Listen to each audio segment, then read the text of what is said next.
I am but one humble British person. So Okay. bear with me. Oh, there's a Leslie. Yeah. Probably what I'm gonna do. I'm gonna do this. Oh, let's see if it'll stay. And then I can pull up the script. Okay. And just in case anyone is curious, I'm about to post a link on all of the Facebook places and also about to email it out. So if you want to share it on your respective socials, you can do that. What a concept. Do I? I'm kidding. What a concept. I know you do. I know.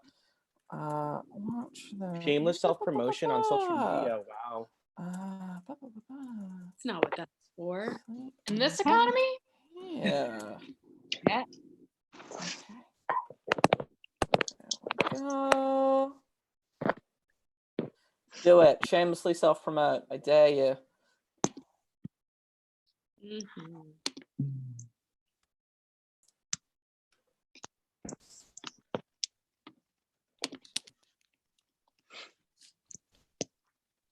Alrighty.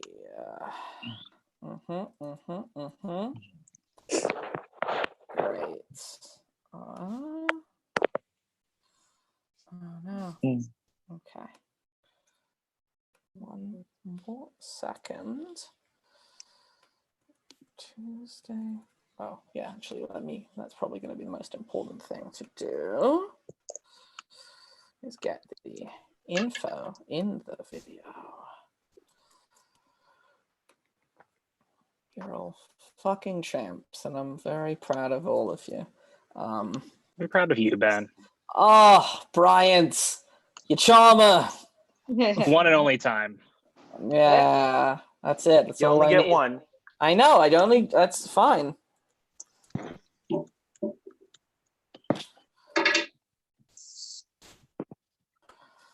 Okay. One more thing. And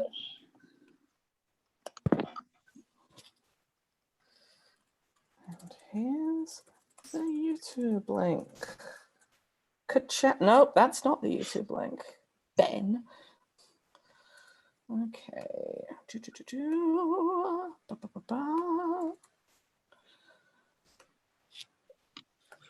Yeah, that's the ticket.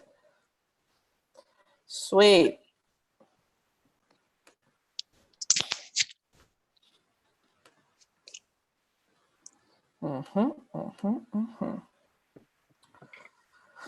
Oh, what joy. Oh, what fun. Who is a non-video participant? Oh, David, okay. Simon, how are you doing with audio? I have it, I think. Oh, okay. I know from Passover that there was some difficulty last time, so I wanted to double check. That was Grace's computer. Sorry. Infinitely superior. Okay. Just want to double check. I'm also thrilled that I'm not going to be the only British person on this broadcast. So quite right. I know. Oh my God. Beef it up. All right. Oh, actually, I do have a question, which Please. I managed to ask you. I think it's on page 43. Maybe a playwright can answer it. The end talks about a food coma, or the itis, as some would call it, itis. Yeah, itis. That would be the correct. Oh, like as in lazy itis, or sure. Yes. whatever itis. Yes. Itis. Perfect. Okay. I think everyone's here, so I think I'm gonna go through my usual spiel that I do at the top of these. Welcome everyone. You're all very lovely, and I appreciate you all a bunch. This is going to be a very weird one. There's so many of y'all. It's gonna be weird. It's gonna be weird, and I'm very thrilled. Some ground rules for playwrights, especially with this one, and especially because of the huge number of folks involved in this. I would recommend, I'm going to do like a little intro thing for all of us right now. And then I would recommend sort of just bowing out of this and just hopping over to the YouTube link to watch the stream. because it's going to be weird with a lot of floating heads and such in here. General rules for everyone in the stream. So if you look at the bottom left, there's a stop video button in the Zoom window. There's a stop video button. You can click on that little like caret to the right of it, and then there should be a video settings button that you can click. Then if you bring it up there should be a option that says hide non-video participants, and then you can go ahead and check that. And so what that should mean is if you are not in a scene, you should go ahead and press the stop video button, and that'll remove yourself from the screen entirely. And then just feel free to start it up when you're back in a scene. I would also recommend muting yourself when you're not in a scene as well. Okay. Just so that if that is possible on your end. And if not, I mean, this is also a play where like everyone is almost in every scene. But yeah, if that is a possibility to do so, that is great. Hi Ben, other Ben. Great. I think that's going to be it. Everything else that's going to happen, I'm going to explain in sort of a little intro-y thing. But yeah, are there any sort of like big... Oh, Caitlin Cavannaugh is raising her hand as if to ask a question. I don't know if you can hear me or not. I can hear you. Yes. Oh, okay. Yeah. Well, we're gonna do like an intro, so it'll be an opportunity to test everyone's video and audio. But yes, I can hear you. Okay. Well, my question is, I don't have I'm using my phone on Zoom. Oh, okay. Is my computer, so I don't. Let me see. Yeah, I'm also on my phone because for whatever reason my computer camera is not working. Sure. Let me double check something. Got meeting settings. Got you. So if you just press the center of the screen, sorry, Ben, if you just press the center of the screen, you're going to see two bars drop down, one from the top, one from the bottom. Then you're going to press stop video for your video to stop. That's all that we're supposed to be doing? I think so. Correct, Ben? Yes. If you're not in a scene, you can just press that. Cool. Okay. I've also let in a scene. Is there another Leslie Shepherd that I just let in? I was trying to join on my computer, but it's still my camera is still not working. Okay. So, no worries. I mean, yeah. You know. Cool. I'm gonna then have my computer leave the meeting. Cool. Because although it is nice to see all of your faces. Okay. Yes, David. Do you want us to do like Jay did and put like name/character? Oh, I'm not worried about that. Okay. No. As we're not getting too crazy here. Okay. Yes. Sorry, real quick. Could you please throw the YouTube link into the Zoom chat quickly? Oh, sure. Thank you. I just My mom just texted me and asked how to get to it, so I want to make sure that I can send it to her. I just did. Thank you so much. Oh my God, you're so freaking welcome. Okay. Well, we're gonna get started because there's a lot of us, and I want to make sure that we're all introduced and accounted for, and get this thing going. And the only person who has turned off their video for right now, is my wife, and she'll be back soon, I'm sure. Great. Here's what's up for those who are watching, and I can see on YouTube at least, great. There are at least 5 people watching, so that's great. Now 4. The numbers are rolling in. So, to explain what the heck this is, the Exquisite Corpse Playwriting Project, this nonsense little thing that's been thrown together here. Here is a basic summary of what happened with this play. So Bryan, Jager, who is our first playwright, wrote 15 pages of a play. The first 15 pages of the play, there was no prompt. They could write whatever they wanted to. They wrote 15 pages of a play, and then they sent them to me, and then I took those final 5 pages of their work and sent them to the next playwright, who in this case was Amanda Kohr. So her task was to continue writing a play, the next 15 pages, using only those 5 pages as a basis. So she didn't really know too much of what was going on, except for, I don't know, a little fragment. And so what we have here is a 7 playwright collab of a brand new play. We have a few of those playwrights on the call right now. I know we have Sam Dedian, we have Julia Toney, we have Ben Locke, we have Teagan Walsh-Davis. I think of the playwrights in this one. Yes, those are the playwrights from this play, and also, yeah, so what we're going to do, and since it's kind of mass chaos and there's no circle that we're standing in right now, I'm just going to call on you all, and if you just want to very quickly, if you want to say your name, your pronouns, and what the heck you're doing here, whether you're a playwright, whether you're an actor, and then what role you're reading for, and then you can shout off a quick thing that you're grateful for, if you so desire as well. So let's start with Leslie. Hey y'all. My name is Leslie. Pronouns are she, her, hers. I am reading for Sylvie. I'm assuming that is the pronunciation of this person's name. Sure. And the other thing you asked us to say was what we're grateful for. Yeah. Yeah. I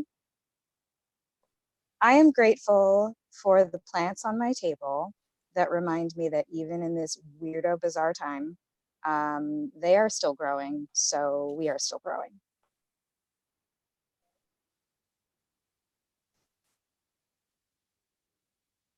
Yeah. Love that. Caitlin Cavannaugh. I'm Caitlin Cavannaugh. My pronouns are she, her, hers. I'm reading Becca, and I'm grateful for Cheez-Its. Yeah. Hey. Bring them on in here. David. What's up? I'm David Gordon Johnson, he, him, his, and I am grateful that I have been able to keep finding flour for my bread baking in crazy weird shit time. Snaps to that. Kat. I'm Kat McKay, she, her, hers. I'm reading Jules, and I'm grateful for sci-fi novels. Sweet. Terilyn. Hi, I'm Terilyn. I'm reading for Jenna. And I'm grateful that I just taught myself to make vegetarian enchiladas, and they turned out well. Sweet. Vic. Hi, I'm Vic. I'll be reading for Dave, he, him, his are pronouns. I'm grateful for the sun today. That was so nice because we were going to have 5 days of cloudy skies. Oh, and then Totaro's in for the reading too. So. Oh, cute. There you go. I know, right? All right. Val. Hi, my name is Gerard Garcia. I go by he, him, his, and they, them, theirs. And I am grateful for, I'm grateful for my professional wrestling group chat that I'm in because they are always very supportive of me in all my forms. Shout out to Chicago Style Wrestling. We will be strong soon. Sweet. Simon. There we go. Hi there, I'm Simon Hedger. The pronouns are he, him, his, and I'm super grateful for delivery people right now. Yeah. Danielle.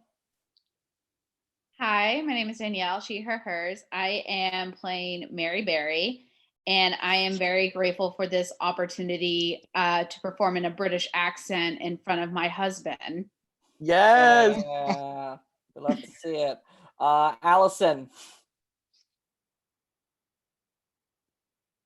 Allison McCorkle. My pronouns are she, her, hers. I am playing the role of Meredith, and I am grateful for my cat, Emmy, who has been keeping me company during the day. Sweet. Samantha. Hey, I'm Sam Dedian. Pronouns are she, her, hers. I am one of the playwrights. And I am grateful for the people who are working the front lines on this. I live with 2 first responders, and so I'm very grateful for their work. Ben, other Ben? Hi everyone, I am the other Ben Locke. I'm one of the playwrights. I go by he, him, his, and I'm grateful that I just finished Black as Fuck on Netflix, and I'm going to be writing a very long Facebook review status about it later. Very much looking forward to that, earnestly and excited honestly. about that. Yeah. And then Teagan. Hello, I'm Teagan, she, her, hers. I am one of the playwrights as well. I am the final playwright, so the ending of this journey was in my hands. You're welcome, / I'm sorry. I'm gonna jump on the cat bandwagon. I'm very grateful for my 2 cats who have been keeping me entertained and mildly sane during this quarantine. For sure. And for those who don't know, I am Ben. He, him pronouns are good for me. And there is also, I'm going to be reading stage directions. There is also a character called Harold who has 1 line. So this is going to read for Harold. And then I'm also going to announce whenever we switch to someone's new pages. So do not be alarmed if I yell new pages. That is what that means. Also, as a thing for folks who don't know, these readings are all benefiting or hoping to benefit the Chicago Artists Relief Fund, which is a wonderful relief fund that's been set up to support Chicago artists who need our support right now during the COVID-19 pandemic. There is a link in the description of the YouTube video that you are hopefully watching if people are watching this, and please go to that link and donate. There's also during the Sunday evening reading, people are talking and like leaving fun comments in the chat to the right of the YouTube window. So if you want to leave a fun comment, leave a reaction to what the hell is happening in this play, feel free to engage with us. This is some weird hybrid form of theater, so why not engage with whatever the hell is going on? Why not? There's no rules. That's all I got. So yes, as a reminder, I would say playwrights, sort of best thing would be to just hop off of this and go onto the YouTube link. It is 10 seconds behind anyway, so you probably shouldn't be missing much. As for actors, just feel free to stop video if you're able to take yourself out of a scene if you are not in it. And I think with that, we're just gonna jump into whatever the hell this play is. Without further ado, let's do this. Let's do this thing. The Never-Ending Sleepover by Bryan Jager, Amanda Kohr, Sam Dedian, Ben Locke, Julia Toney, Alexandra Shields, and Teagan Walsh-Davis. Scene: the communal living room of a home. In front of an open kitchen with a large center aisle, a couple of mismatched sofas sit around a collection of coffee tables. Drinks, chips, and various other food items are scattered everywhere. The cast party to end all cast parties has just started. At Rise, Scheffler, Jules, Sylvie, Dave, Jenna, and Greg are all assembled playing one long game of werewolf. And that's why Jenna has to be the werewolf. Yay! Oh, no way. This is the 3rd game in a row that you've said that.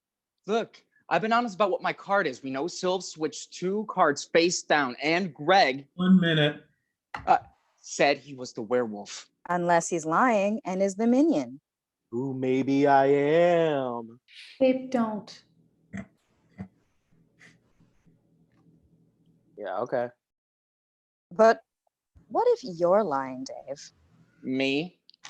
What if you're the werewolf and you're trying to deflect Jenna? Jenna? I'm not going to say what I am. Oh. Stephen comes downstairs and heads to the kitchen. You guys still playing? 5th round. And we're all dealing with a bunch of shifty motherfucking liars in here. Oof. And time.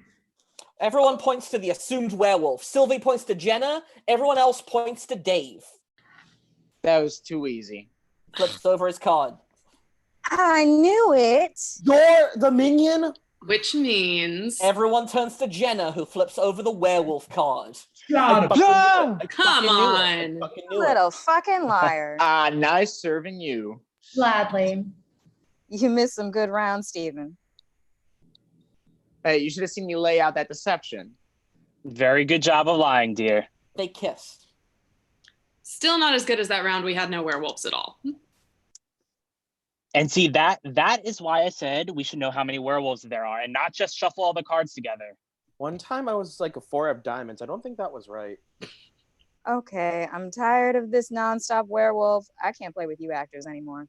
Sylv, you're an actor too. Nuh-uh. I'm a director who just so happens to perform for a living until I get a job as a director. Thank you. Well, in that case, I'm a fashion model / pop star who just so happens to perform at children's theaters and theme parks until I get discovered. No, you're YouTube famous. Please, I'm only at 100,000 subscribers. Fuck you. And I'm an actor. We know, sweetie. We know. Is Becca back yet? Not yet. Still not yet? She's been gone for like 3 hours. Where did she go? The Target in Shangri-La? The one over by Millennia. Said the other ones were sold out. God, everyone's on Facebook is freaking out over supplies. I'm thankful I have a refrigerator to clean out. I got cheesy baked potatoes. I just need her to get back with the guac so I can serve the tacos. You're serving tacos with baked potatoes? I have a ton of ground beef. And I make really good cheesy baked potatoes, right? Steven, you still think it's a good idea to have this much food tonight? You might need some if we lock down. No, we're not going to lock down. You don't know that? Everyone's just freaking out over nothing. A pandemic is not nothing. I'm sure we're all going to be fine. You sure? I mean, yeah. Look, I know today sucked. Airplanes are dropping flights, the park's closing, fucking Broadway shutting down. I wanted to see 6. And to top it off, all of us, the cast and crew of the TYA premiere of Mocha the Dog, have been laid off before we even got to do one single public performance. But we're fine. We're all healthy. We've got 2 weeks with nothing to do. But look on the bright side. I paid rent early this month. The theater's paying us for the remainder of the run. Every restaurant is offering takeout. And there's a full season of Love is Blind we can all hate watch. But before we all isolate off into our own corners, I wanted to have one last get together. The cast party we all never had. It helps you have the best party place. What can I say? 6 bedrooms and an hour-long commute. Just gotta love the suburbs. Well, as your stage manager that's no longer in any position of power and therefore not responsible for anything, thanks for letting us party here. To Steven. To Steven. To Steven. There's a knock on the door. Steven goes to answer it. Hey. Becca's entering with a couple of dozen Target bags. Hey. Sorry we started it without you. No, it's fine. I just battled like 20 middle-aged moms over the last non-Wonder loaf of bread. But you got chips, right? Off-brand Lay's called Loy's? This can't be legal, right? I don't care as long as they're carbs with salt. Becca's back from Target. Woo! Yay! Yeah. Everyone's still here? Well, yeah, it's only 8 o'clock. Becca, where have you been? I just didn't realize you were all going to have a party. I mean, it's not really a party. I thought everyone was going to stop by for their stuff or a drink. I'm sorry, what the fuck are you guys all doing here? Playing werewolf? No, I mean, like, what are you doing here now when the whole fucking country is falling apart around us? Did you want to play with us? No. I want to know why everyone's here partying in the house I just spent this afternoon deep cleaning in preparation for a 2 to 4 week quarantine and not following the social distancing rules the theater told us. And we're going to. We just wanted one last get together. Becca, do you want to sit down? No, I don't want to sit down. I just want to know why no one is taking this as seriously. Do any of you understand how social distancing is supposed to work? Well, they shut down the public spaces where big groups can't get together, and since we aren't in a big group anymore, then there's no way we're getting infected. Right, but that only works if everyone stays home by themselves, which, as I can now see, none of you are doing. Becca, you're getting a little hysterical. I am very hysterical. Listen, none of us are sick. None of us has been in contact with anyone who's sick. And before we came in, everyone washed their hands to defying gravity. Besides, it's not like any of us are in any of the demographics the virus is killing. I am, Stephen. You're 60? I have asthma, Stephen. Asthma? Like the bunny from Arthur. Have you ever seen her use the inhaler before? I don't think there's been any cases of people with asthma dying from corona. Not yet, but it weakens the lungs, which asthma already weakens, so it's only a matter of time. But Becca, there haven't been any cases of corona in Orlando. Reported cases. We don't know how many people might have it, or have it and aren't exhibiting symptoms, or had it but can still pass it on. Becca, don't you think you're taking this all a little too seriously? Better safe than not safe enough. Great. I'm gonna message my mother in Atlanta to keep the garage door unlocked. I'll be home late tonight. from Orlando? That's like 6+ hours. Becca, you're not seriously driving back home. I am seriously, and I advise you all to get seriously. Becca slams the door in a huff. Well, thank you for the food. Everyone begins passing around the supplies, chips, drinks, etc. Stephen, maybe we should listen to her? Suppose we should listen to Chicken Little. You mean the little red hen? No, Chicken Little was the one that was like, the sky is falling, the sky is falling. Yeah, and the red hen was like, I grew the grain, I ground the grain, I bake the bread, I'll eat the bread. Anyway, isn't anyone a little worried about this? I'm worried about losing my job. And the world freaking out over what's pretty much a bad flu. Besides, we're already together. If one of us had corona, we all have corona now. I thought we were out of corona. And I've been drinking Yingling for nothing. Oh, please don't make me social distance alone with him. Maybe we should go home now? Might be a good idea. Try to hit up the stores before they're closed. Guys, you're not going to take everything Becca said that seriously, are you? Stephen, you're not a little worried for her? You know Becca. Once she gets an idea in her head, she commits to it. Not so great as a casual roommate, really good when she decides to start cleaning. But she'll be fine. $10, I bet she'll get to the $7.75 and then turn around. You're not worried about being alone? Dave's staying over. We've got a full Netflix queue and a ton of half-finished writing projects. We'll be fine. Let's just turn on the Great British Bake Off, eat some food, and relax. Stephen grabs the remote, trying to turn on the TV. Is that the right remote? Yeah, it's the Roku. You just have to angle it. Fuck. What? The stupid live broadcast channel from the smart TV just turned on by accident. Let me just get to Netflix. Wait, turn the volume up. He does. Everyone slowly gathers around.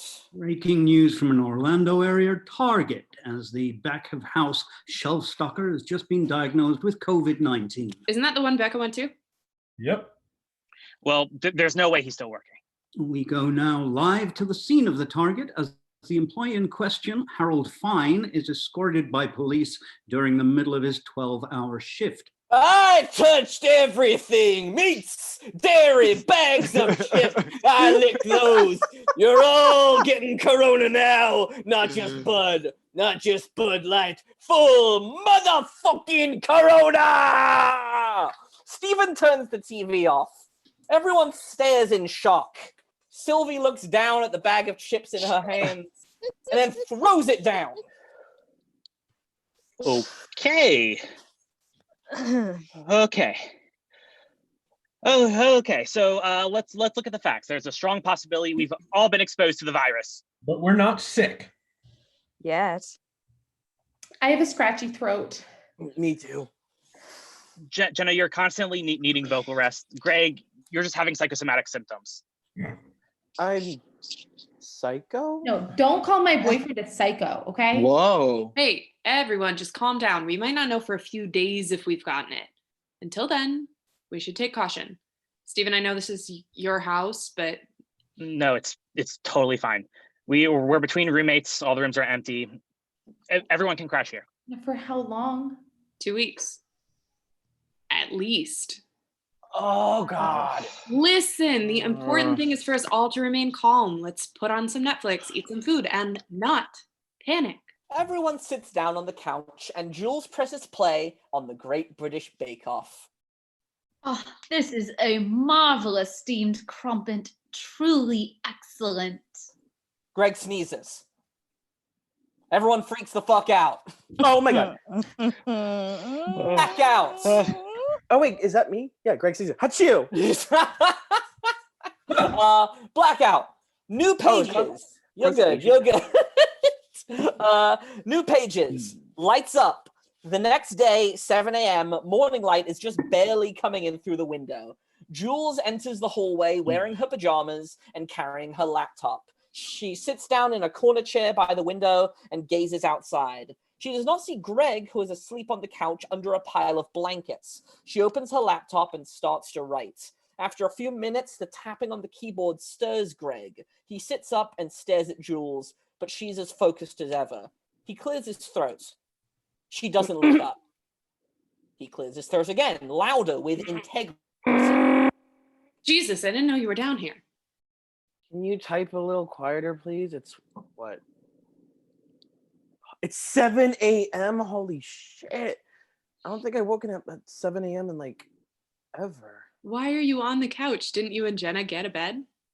I kept on sneezing and freaked her out. She said she didn't want to get corona and it made me sleep on the sofa. The sofa that we all sit on? Oh, right.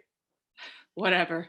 Doesn't matter. If one of us has it, we're all going to have it. Jules returns to typing.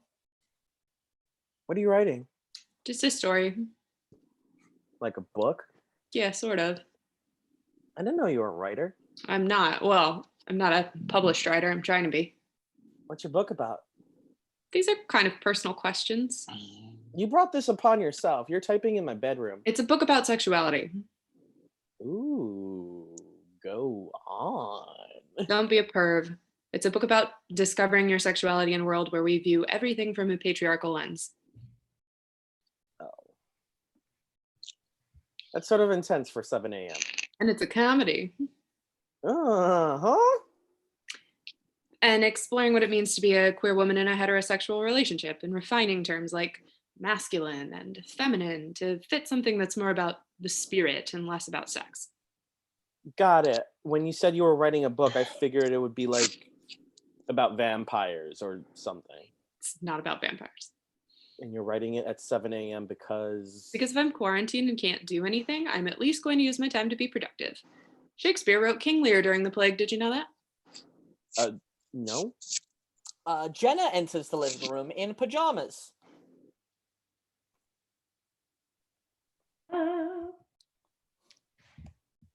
Sorry. Good morning. Be careful, he's sick. We could all be sick. If we caught it from that Target guy, it's not like symptoms would show up automatically overnight. The New York Times says that in some cases, symptoms can take up to 10 days to develop. Yeah, key word being some cases. We don't know how this virus operates. How are you feeling? Bad. My back hurts. I'm sleepy and a little cranky. Well, I'll put some coffee on. Great Jenna exits idea. into the kitchen. My queen. Thank you. Jenna enters from the kitchen. We're out of coffee. What? What? Yeah, we've got like 6 things of coconut LaCroix, but no coffee. How are we out of coffee? That's literally a staple. Well, don't be mad at me. Becca did the shopping. Shit, Becca. What? We totally forgot to tell her about the Target guy. She's just as exposed as we are, and she's traveling. I'm texting her right now. Well, she's probably already at her mom's. Damn, I really wish we had coffee. I'll go out and get some. None of us can go out, Greg. We've been exposed. But, okay, what if I'm like really careful? No, Jenna is right. Now that we know we've been exposed, we can't go out. It's unethical. Does Starbucks deliver, or we could try Postmates? Stephen enters the living room, yawning. This sure is a lot of ruckus for 7 a.m. Has anyone started the coffee? We're out of coffee. What the fuck? Stephen runs into the kitchen. He digs through shelves. 6 bottles of Barefoot bubbly and no coffee? What the hell? Jules' phone rings. Hello? Becca appears in a separate corner of the stage. She's sitting on a hotel bed. Jules? Becca, hey. Ask her why she didn't buy coffee. I just got your text message and I'm freaking out. It's gonna be okay. Here, you're on speaker. Someone at Target was touching everything, licking shit. What the fuck is wrong with people? I don't know, but... Why didn't you all tell me sooner? Sorry, we got really invested in the Great British Bake Off. Are you at your mom's? No, thank God. I ended up stopping at a hotel to sleep. But what am I supposed to do? I could have breathed on the front desk person. I'm sure they're fine. We're all fine. Becca, what's with the 6 cases of coconut LaCroix? Coconut LaCroix is delicious. Forget about that LaCroix. Are you okay? Are you going to your parents? I don't know. I'm telling them to sanitize this hotel room and I'm heading right back to y'all. Okay, can you grab some coffee? And I'm inviting Meredith. Who's Meredith? The front desk person might have breathed on. Hello? She could be exposed because I could be exposed. And if she's sick, it's my fault. So I want to give her a place where she can quarantine comfortably. Becca, why don't you just go home and let Meredith go to her home? And expose my parents? Who the fuck do you think I am? I'm not going to casually put people at risk. I'll see you in a few hours. She hangs up. So I guess Becca is on her way back with someone named Meredith. But all the rooms are full. I guess they can take the couches. The couch is my bed. Well, then I guess we'll pull out some air mattresses. Are you seriously drinking wine right now? It's vacation. Plus, the stuff is sweet enough to be juice. Want some? I'm okay. I'll try it. Greg, he could have Corona. Oh, whatever. I already have it. Oh, that's better than what I thought it would be. Right? It's nice. Okay, I'm gonna write. Things are getting weird. I'll be in our room. Scheffler looks at Jules head down the hallway and then looks at the group. Morning, everyone. Who wants coffee? Lights down. Lights up. Becca's car. She's driving back with Meredith, an older woman in her mid-40s. I'm so sorry I exposed you, Meredith. Truly, I had no idea. Sweetie, you've apologized your pretty little face off. I'll hear no more of that. Really? Of course. I think it'll be fun to stay with your friends. Plus, my husband has really bad asthma, so it's just better this way. Thanks for understanding. We're going to take good care of you. You look young and healthy. You're in your 40s? 47 in June. Well, I'll keep an eye on. Thank you. So, how long have you been at the Best West? About 2 years now. I just work there part-time while I earn my master's. Oh, no shit. You're getting your master's? In what? Clinical psychology. I want to be a therapist. That's cool. Ideally with young people, maybe couples. Do you have a boyfriend? No. Do you want one? I'm not sure. I'm myself right now. Interesting.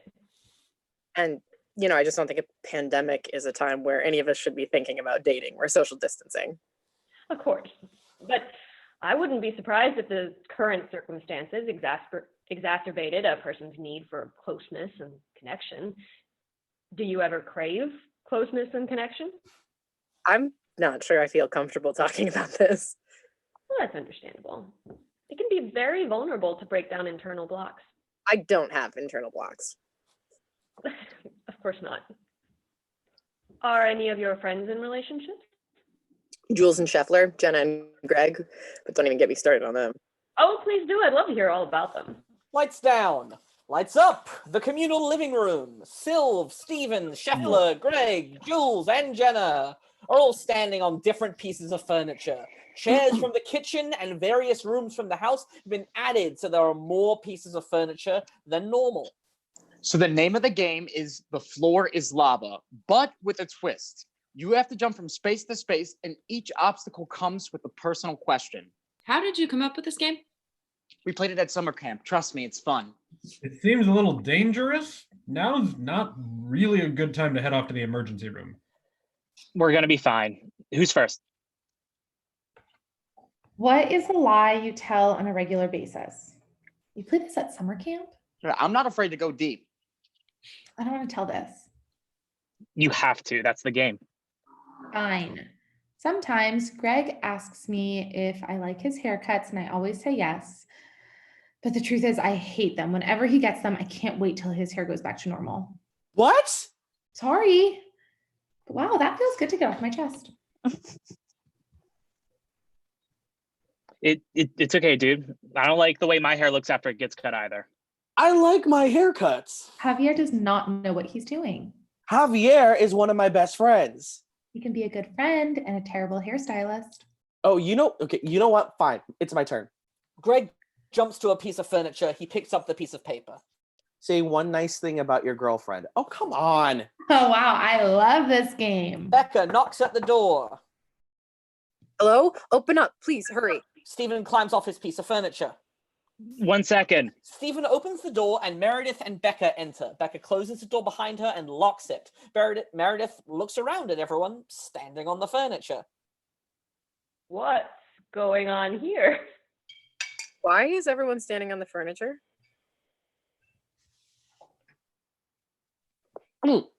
We were playing The Floor is Lava, but it's a dumb game. Hey, you take that back. The Floor is Lava is a great game. Uh-huh. Everyone, this is Meredith. Meredith, this is everyone. Sure. Greg, Dave, Jules, Jenna, Sills, Scheffler, and... You told her about us? Yes. Meredith is getting her master's in clinical psychology. I find people to be so very interesting. Becca tells me she's the only woman here who's single. Okay, enough of that. Meredith, can I get you something? Water, LaCroix? Water would be delightful. Becca exits into the kitchen. Everyone stares at Meredith, unsure what to do. So, clinical psychology. What sort of things are you learning? All sorts of things.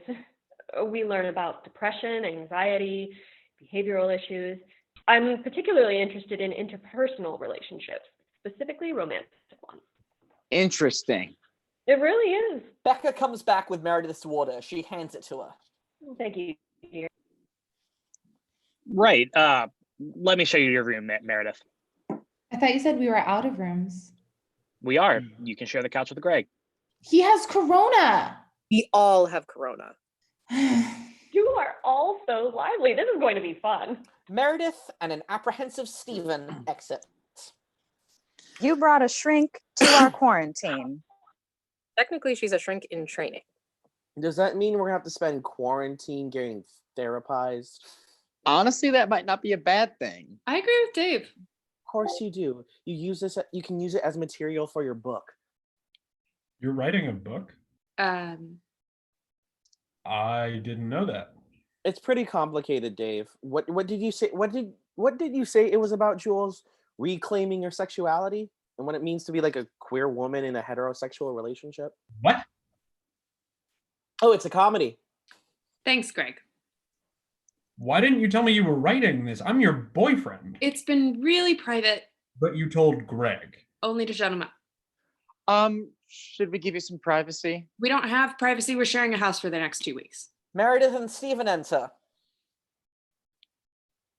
What a lovely home. Everything okay? Everything's fine. Fine. New pages. Yep, we're fine. Bex, taught me a pamplemousse, would you? Let's get this game back on track. Okay, say one nice thing about your girlfriend. Okay. Jenna, despite the fact that you absolutely hate my devilishly handsome haircuts by the incredible Javier, I love that you tell me that I look I look great to preserve my pride. I also love that you aren't putting our love lives in a novel. Come on, man. I could literally kill you right now. Oh, what? Too soon to crack jokes? Definitely too soon. Hand me a question. You want to keep playing this dumb game? Someone hand me a fucking question. It's not a dumb game. Hands Scheffler a card. Scheffler reads the card. Tell us about a time you felt betrayed. Chef. It's not me talking, it's the game. Go on, Jules. Tell us. Tell us what in your life has caused you to feel like you've been stabbed in the back. Whatever. I'm out. Chef drops the card on the floor, picks up his drink, and starts to walk out the room. Meredith climbs up on a chair and begins talking, which causes Chef to turn around. A time I felt betrayed. Let's think. I was studying abroad, and I was living with this girl who was nice, but so very lost. She had no idea how to interact with other people. We went grocery shopping.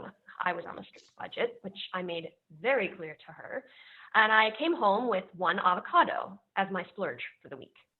Left it on the counter so it would ripen for breakfast the next morning, went downstairs to drink with friends, came back up to my flat, and my avocado was gone. That bitch ate my avocado. And I have never been more irrationally angry at anyone in my entire existence of living. How's that for a betrayal story? I know someone else who eats other people's foods without asking. Now, who could that possibly be? Speaking of food, I'm starving. Is anyone else hungry? Me. Mm-hmm. All right. Now the tough call. Are we ordering out or are we cooking? My whole body hurts. I'm down to order out. Okay, sweet. Let's order out. Preferences on food? Anything but pizza. I'm so sick of pizza. Oh, God. Yeah, gross. What about sushi? I don't know about you, but I am craving an avocado roll. All in favor of sushi?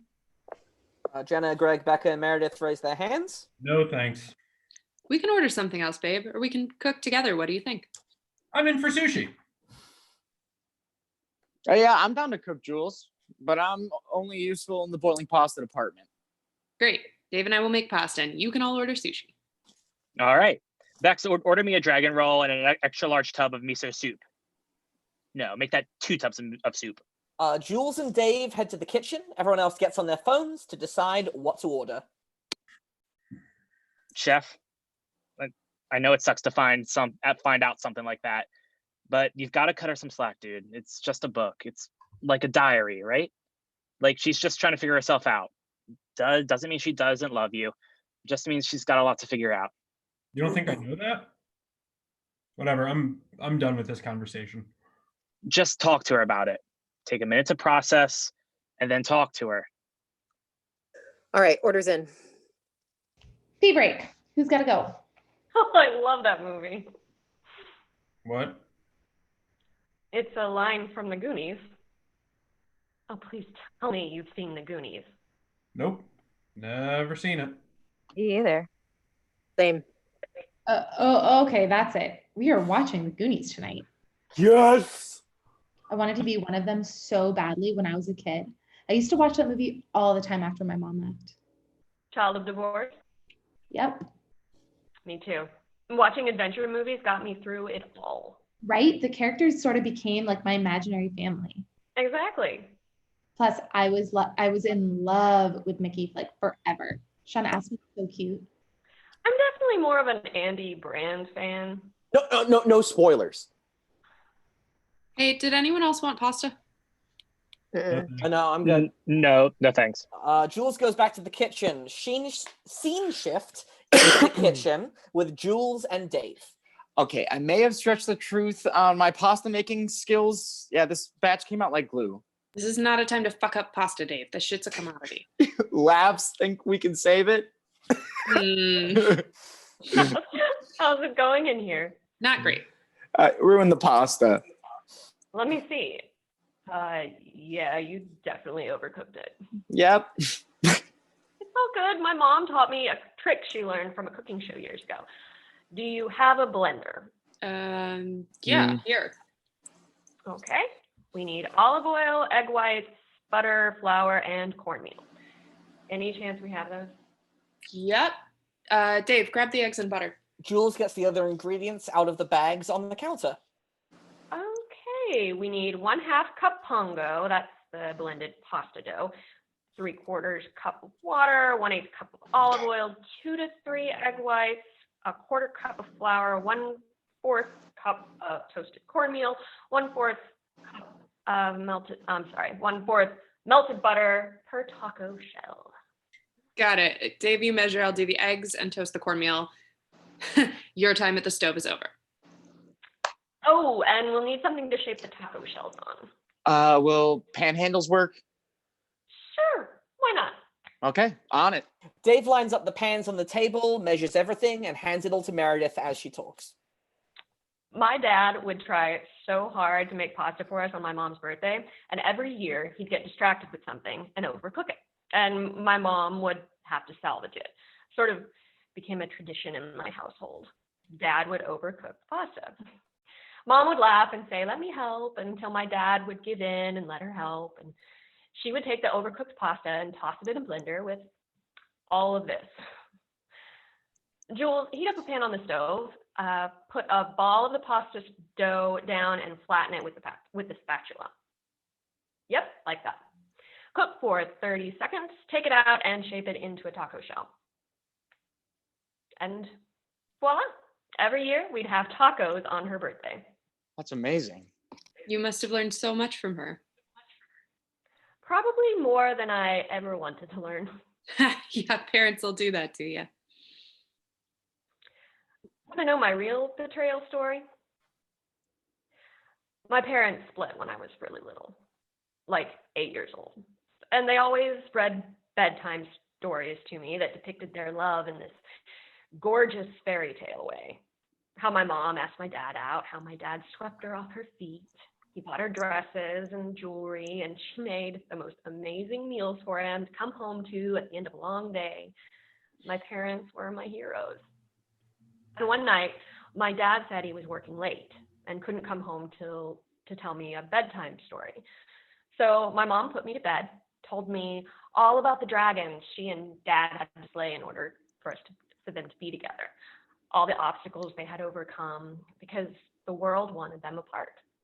But they fought valiantly for each other every day.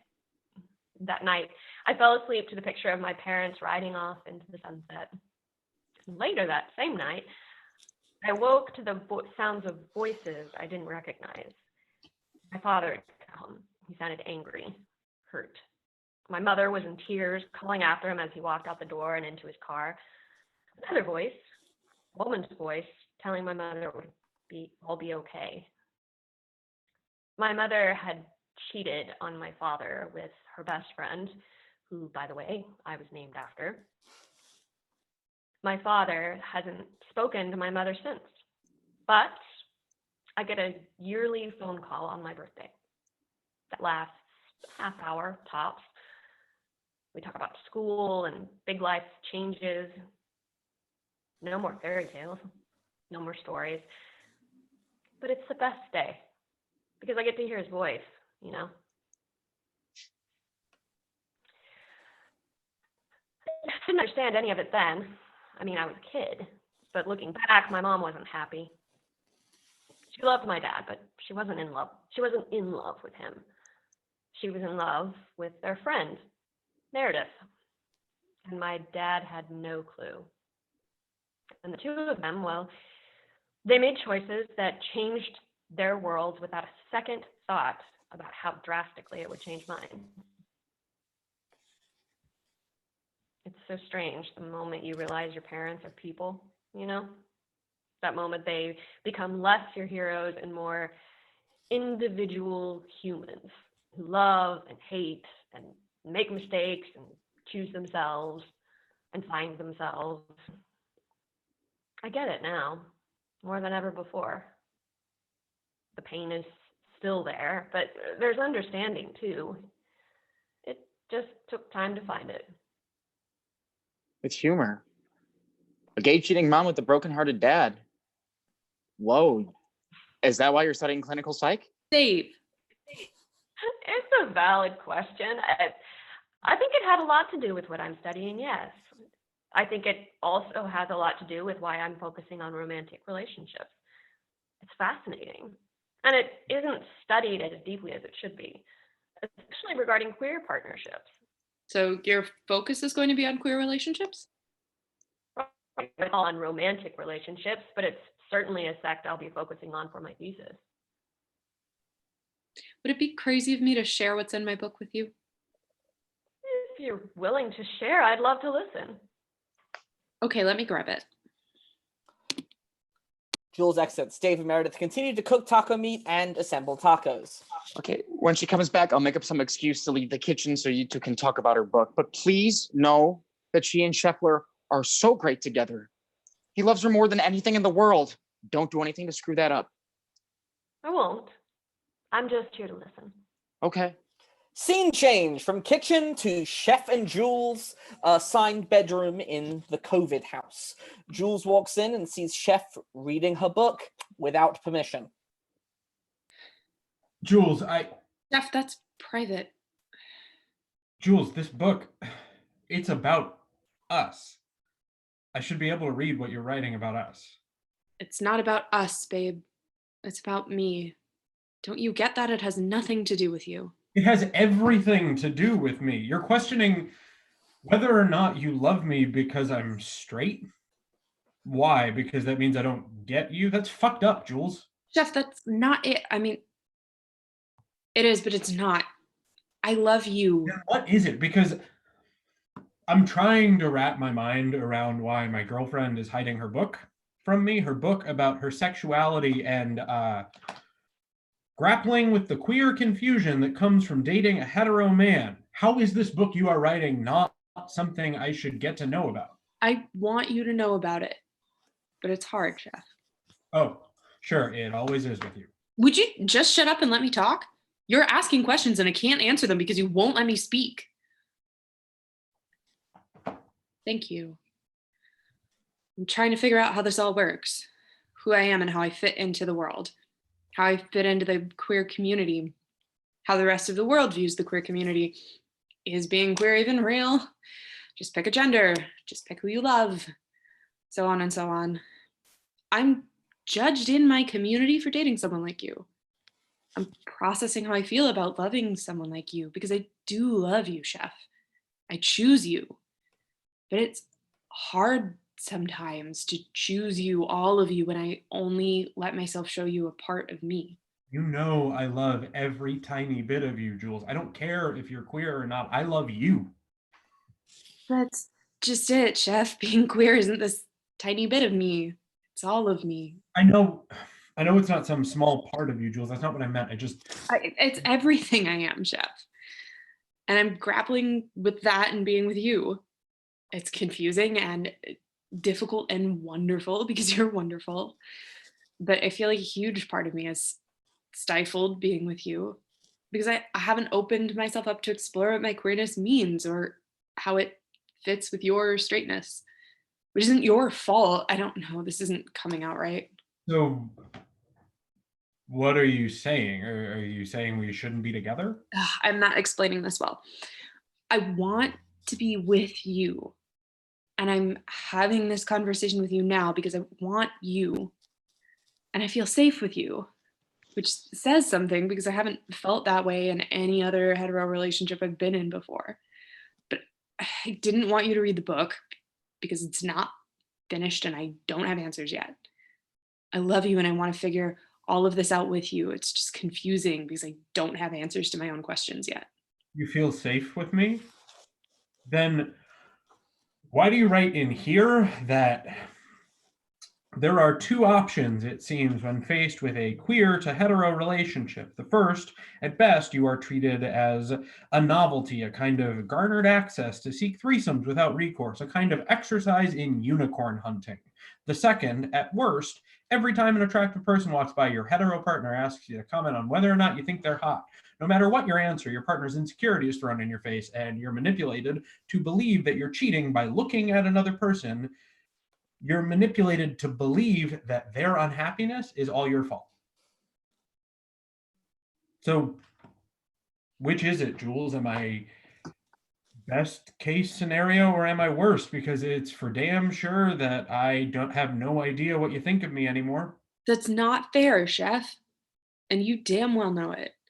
Those words aren't about my relationship with you. You are taking those words out of context. No, Jules, I'm not. I'm taking them out of your own fucking book, which you wrote to process whether or not it's okay to be with me anymore. If you can't be with me because I'm straight. That's not why I'm writing the book. Just give me that fucking book right now. What? Give me my book. Scheffler takes a moment, then hands Jules the book. Jules looks at Scheffler, takes a breath, then turns to a page towards the end and reads. I feel like I'm lying to my community, to myself, to the world. Am I queer if I love a man like him? Does it count if I'm dating a man, a straight cis man? Can I still identify as queer then? I know I'm queer, and all things Bowie and Christine and the Queens and Sasha Velour and Janelle Monáe. I am a queer woman. And as a queer woman, I know what it is to be loved in pieces. I know what it is to be loved and to feel misunderstood at the same time. And I understand love. I understand how fully I should be loved. But I don't yet know how to be seen in my entirety and not to run from the person who is seeing me in my entirety. How vulnerable that is, how terrifying to play with all the facets of my queerdom, but how vital, how empowering. And yet I haven't allowed myself to even think the question, do you see me? Because I haven't even asked the question. Do I see me? Can I see me? Can I find me in all my jagged pieces if I don't yet know how to look? If we don't know how to look together? Of course I see you, Jules. That's bullshit. Of course I see you. That's just it, Chef. You don't. Because I don't. How can you see me if I don't even know everything about myself yet? I haven't even begun. I thought this book was the beginning of you exploring yourself. Chef, that's not fair. Jules, do you want to be with me? Because I want all of you, but you have to let me in. Jules, you have to try. That means talking to me and telling me, not Greg, about this book and what's in it and what your questions are. I'm your boyfriend, not him, me. And your questions in this book have to do with me and being with me and choosing me against every fiber of your queer being. You've picked me. How lucky am I? Sorry, I didn't mean, I need a minute to figure this out. Jenna from offstage. Chef, your sushi's here. Hey, Jules, our tacos are ready. And we're starting the Goonies. So get your COVID-infected asses out here right now so we can get this quarantine sleepover started. Put a pin in it. I'm hungry. Chef, I want to talk to you about this. We're not done talking about this. I'm going to sleep on the couch with Greg tonight. You and Meredith can share our room. I'm sure you could use her clinical expertise right now. I need time. Jules, I just need time. I'm going to go eat. Scheffler walks past Jules back into the common living area for dinner. Jules looking at the book, finishing the section she was reading. I say that I feel like I'm lying to myself, to the world. But how can love be a lie? How can I love someone this much if it's not true? Trust someone this much if it's not true? The world is wrong. Chef, I love you. I love you. I love you. New pages. The communal living room. Jules and Chef enter, avoiding eye contact. Sylvie is giving everyone their tacos and sushi. Meredith and Jenna are on the couch. Dave is on the floor with a remote in his hand. Okay, we have the food. We have the Goonies. We ready to go? COVID party. Woo, woo. Please don't call it that. Ms. Rona in this bitch. Yeah, see, that's the spirit. All right, everyone dig in. Wait, before we do, can we say a quick prayer? Is that like a Black thing or? Yeah, same as same way as not washing your legs is your thing. I'm down for a prayer. Let's get sanctified. All right, bitches, bow your heads. They bow their heads. Dear Heavenly Father, thank you for blessing us today with this food. Let it nourish our bodies. We ask you, dear Lord, for your protection as we are amid this pandemic. We'd ask you to protect us, but we were all visited by Ms. Rona, so fuck us, right? Anyway, let us make the best of what you have given us, Lord, and Auntie Rona. I thank you, Lord, that you at least gave us dope-ass motherfuckers to be around. We are not alone, Lord. I hope that you open the world's eyes during this time to wash their hands and wash their asses and not take anything for granted. And Lord, thank you for securing this stash of shrooms. I just so happened to pack and let these people want to do shrooms with me. Thank you, Lord. Amen. All right, who's hungry? Is that a California roll? Did you just say that you bought shrooms? And that you want us to do them with you? Don't you hoes look at me like that. Shrooms? Really? Now? If not now, then when? Huh? Oh, don't act like you haven't done some white shit like this before. Uh-huh, I said it. White shit. Raise of hands. Who's done shrooms before? Come on, don't be shy.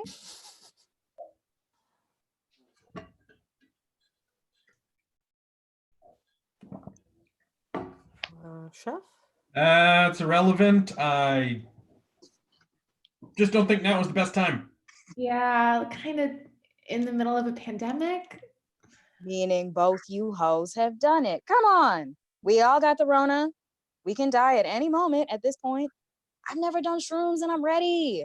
I want to be white girl reckless. Is getting COVID not reckless enough? But I didn't choose it. I just think it'd be fun. I'm down. Yes. Oh, okay. Not saying I've done shrooms before, but you can't just do them all willy-nilly. You have to make sure you have the right environment with the right settings. Such as? Well, for one, you shouldn't do them on an empty stomach. We are about to eat. Check. What else? Well, we should all be in a good emotional and mental state. Anyone really going through it right now? Speak now or forever hold your peace.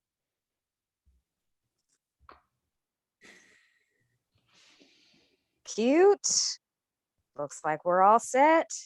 Unless there are some other shroom rules I know nothing about. So, does this mean we're not watching the Goonies? Fuck no. The gang quickly divided up the shrooms and ate them with their tacos and sushi. Tacos and sushi and shrooms? Is that the best combination? Well, maybe not, but what could possibly go wrong? Guess we're about to find out now, aren't we? Yes. Let's check in with our infected bunch and see what events will occur now. They're all knocked out and in a food coma. Looks like they're all asleep. A food coma, or the itis, as some would call it. Well, that's anticlimactic. So now what?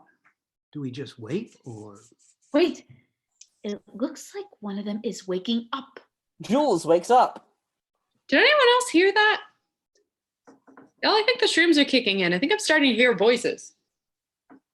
Y'all. She's alone. Everyone is gone. Shit, did I really just fall asleep? What a waste. Jules looks around. She sees a piece of sushi left and goes to eat it. She's mid-chew when... Fine. Oh my God, you scared me. Sorry, I was just really hungry. It's okay.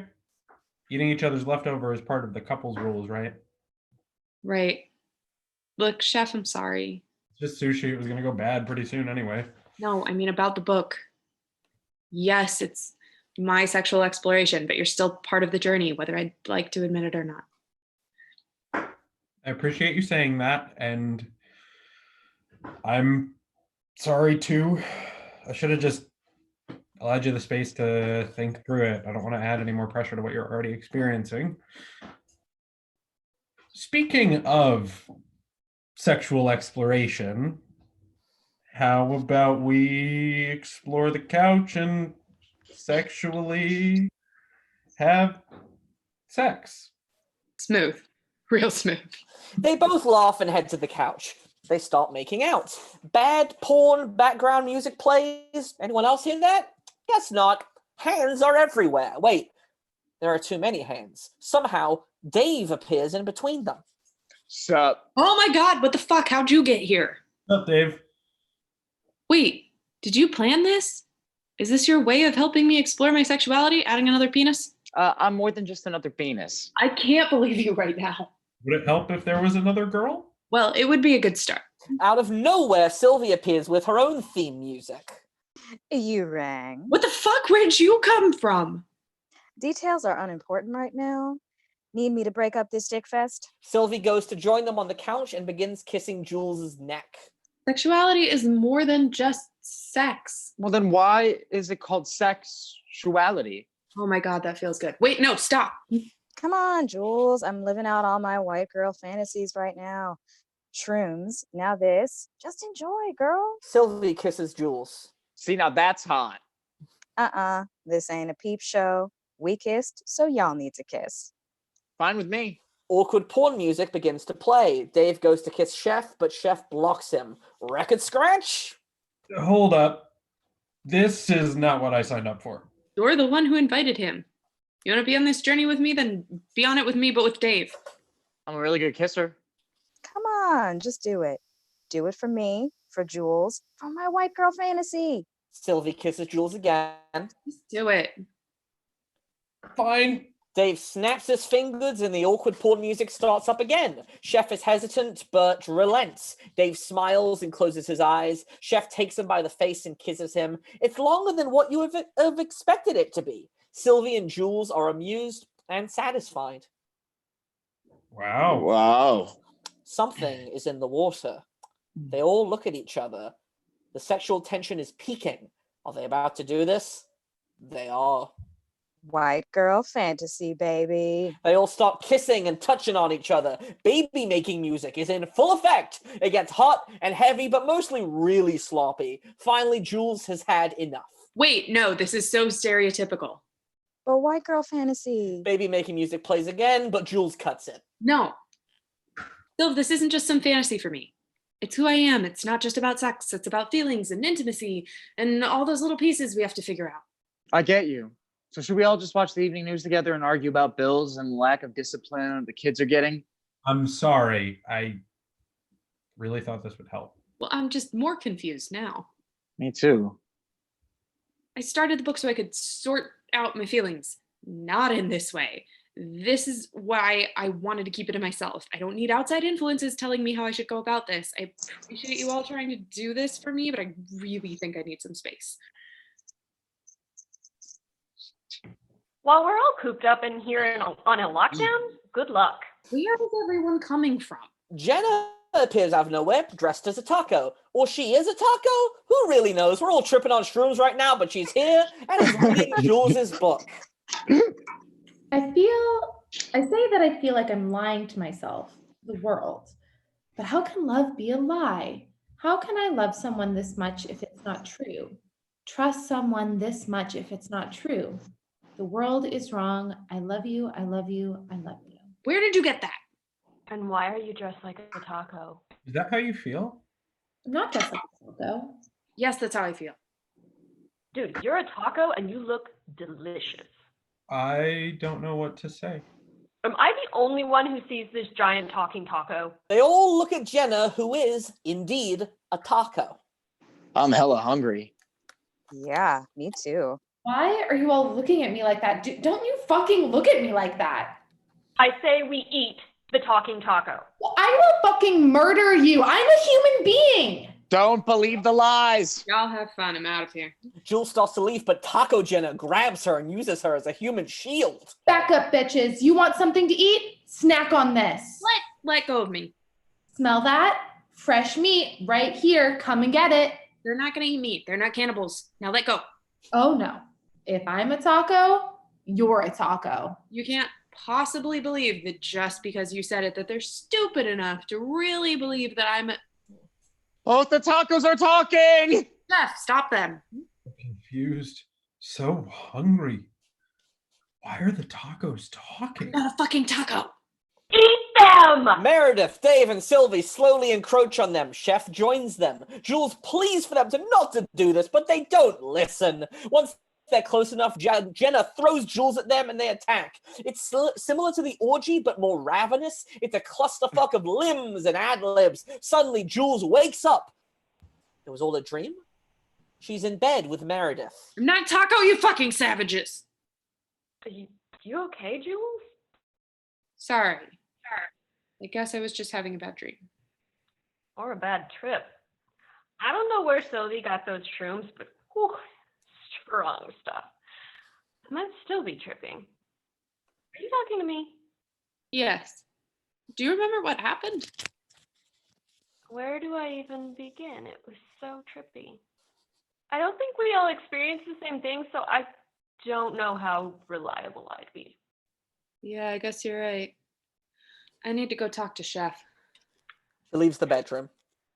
Like 4 a.m. Maybe it can wait.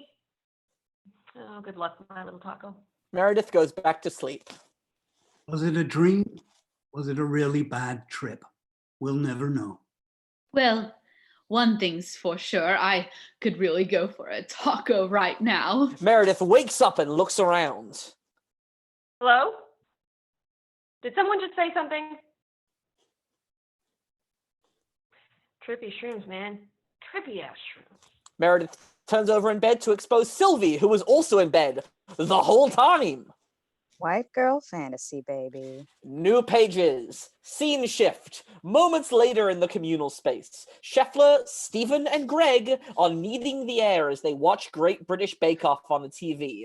Jules enters with a blanket wrapped around her shoulders like a cloak. Watches them for a minute. Hey, everyone. Oh, hey, you. Nice Swiss rolls? Actually, they're jumbo biscuits. Pretty sure it's dumpf noodle. I came in a little late, but I pray that it is Mary's Viennese swirls. Quick question. Are y'all like still high? I am. Defo. I just kind of wanted to feel included. Oh, good job, everyone. You're doing fabulously. Even though you may not have dough at home, it's always important to keep those wrists in practice. I'm so happy to be with you in this time, making my signature dumpf noodle. Stephen celebrates a quiet victory. His phone is blowing up on the table as he concentrates on Great British Bake Off. Jules leans over the back of the couch to see what's happening. You are like blowing up on Hinge right now. Oh, yeah. During the lockdown, like right now? You think I stopped being hot during a lockdown? Doesn't mean people aren't still trying to lock this guy down. Like, okay, fair, but... And Hinge is like very accommodating. They have this option to see when y'all are both ready for a date, and they change that option to see when y'all are both ready for like a video call. It's like a Zoom conference call with a potential soulmate, and I am all open for applications. What a time to be alive.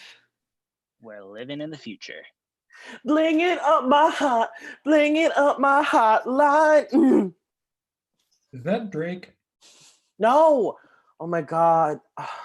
Okay, well, theoretically, it's like on TikTok. I love Kesha. Oh my God, Jesus, let me just play it. Greg plays Doja Cat's Cyber Sex off his phone, alternates kneading dough and TikTok dancing. Stephen eventually joins in on Greg's kneading/TikToking. You may see me on a little more social media these days than usual these days, and I'm sure many of our viewers out there can say the same. I don't know about you, but connectivity is more important to me than ever in this time. Hey, can I like talk to you real quick? Oh, like, sure. Greg, can you take my dough? Greg nods whilst dancing and dealing with his own imaginary dough. Scheffler throws his own imaginary dough to Greg, who now incorporates 2 blobs of dough into his dancing. This could be overwhelming, but Greg is handling it like a pro. like maybe talk a little more privately. Scheffler nods, but Jules and Scheffler look at Greg and Stephen grooving. Jules hops on the couch between Scheffler and the two dancers. She opens the blanket she has tied on like a cloak and spreads wide beneath her back as a makeshift wall to give herself and Scheffler privacy.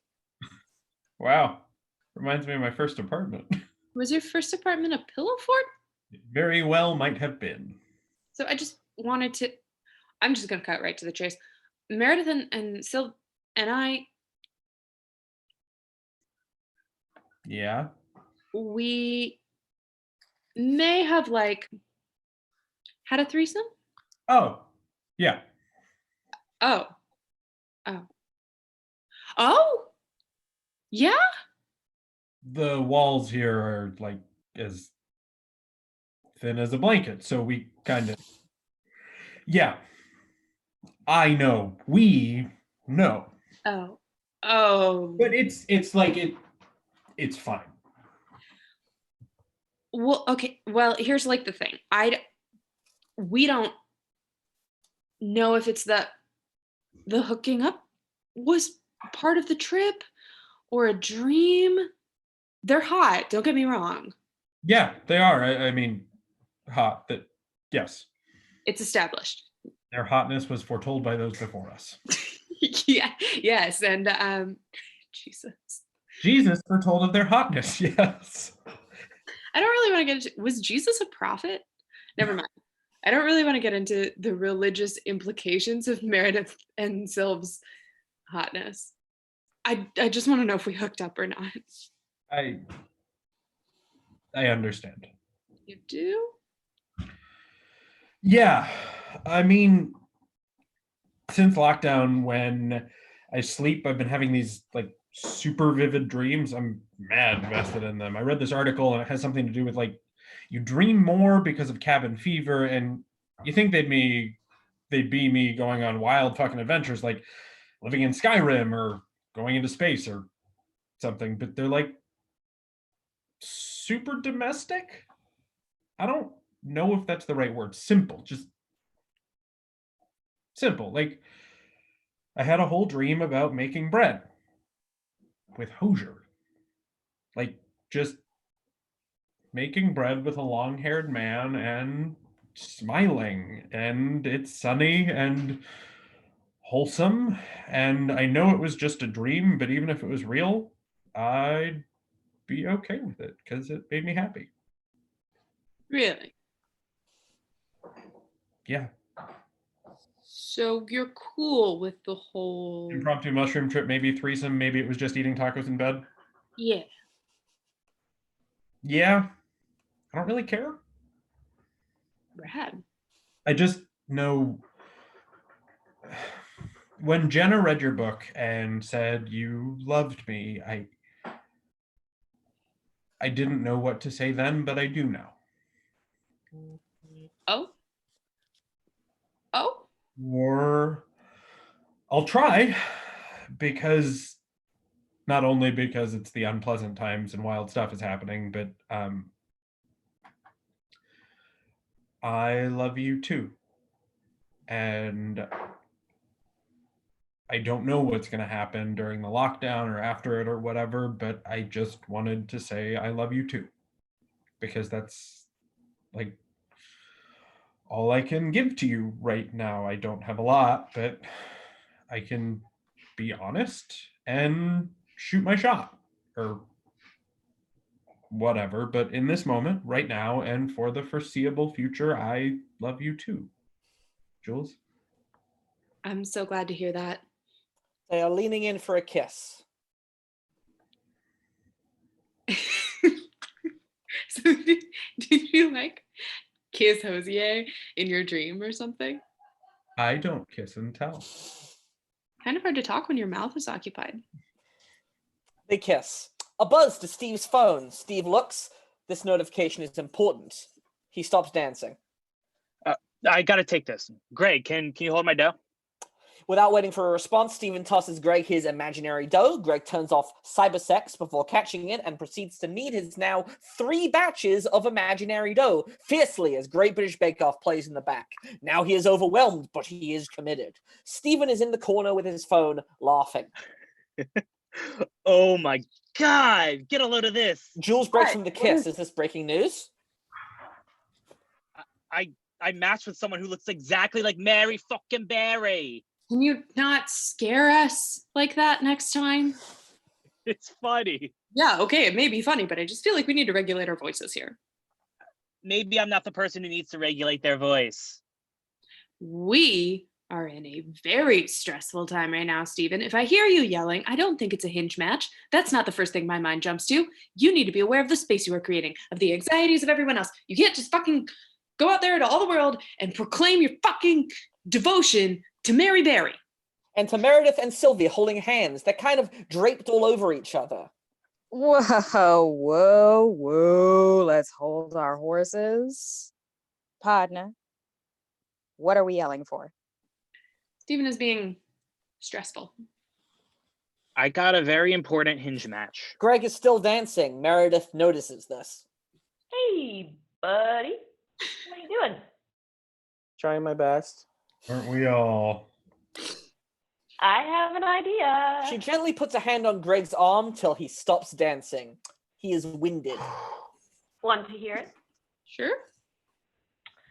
You know what I do when things are getting a little out of control, getting a little stressful? What's that, baby?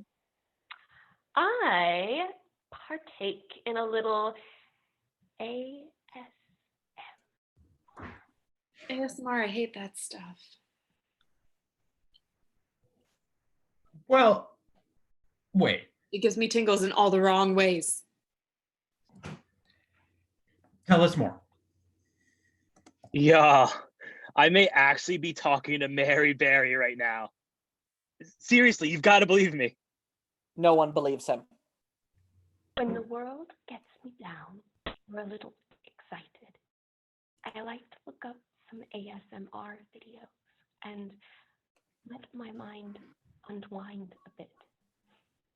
But we like don't really have slime or like blocks of sand we could cut. What we do have, Greg, what we do have, each other. And in reality, that's all we need. If this is going to be a sex thing, I don't think I'm down for that in this exact moment. It's not a sex thing. Not everything has to be a sex thing.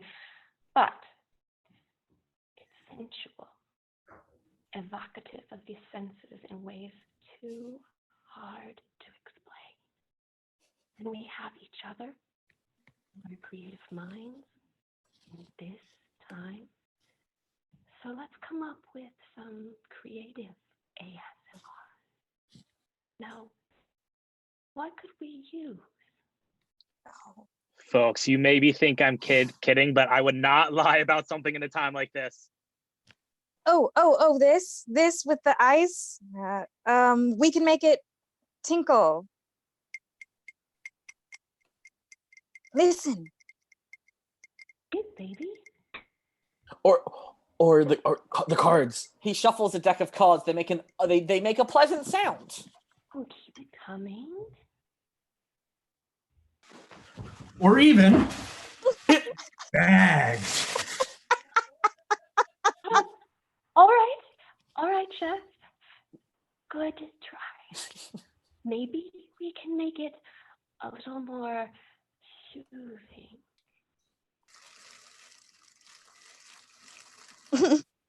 A little more grateful too.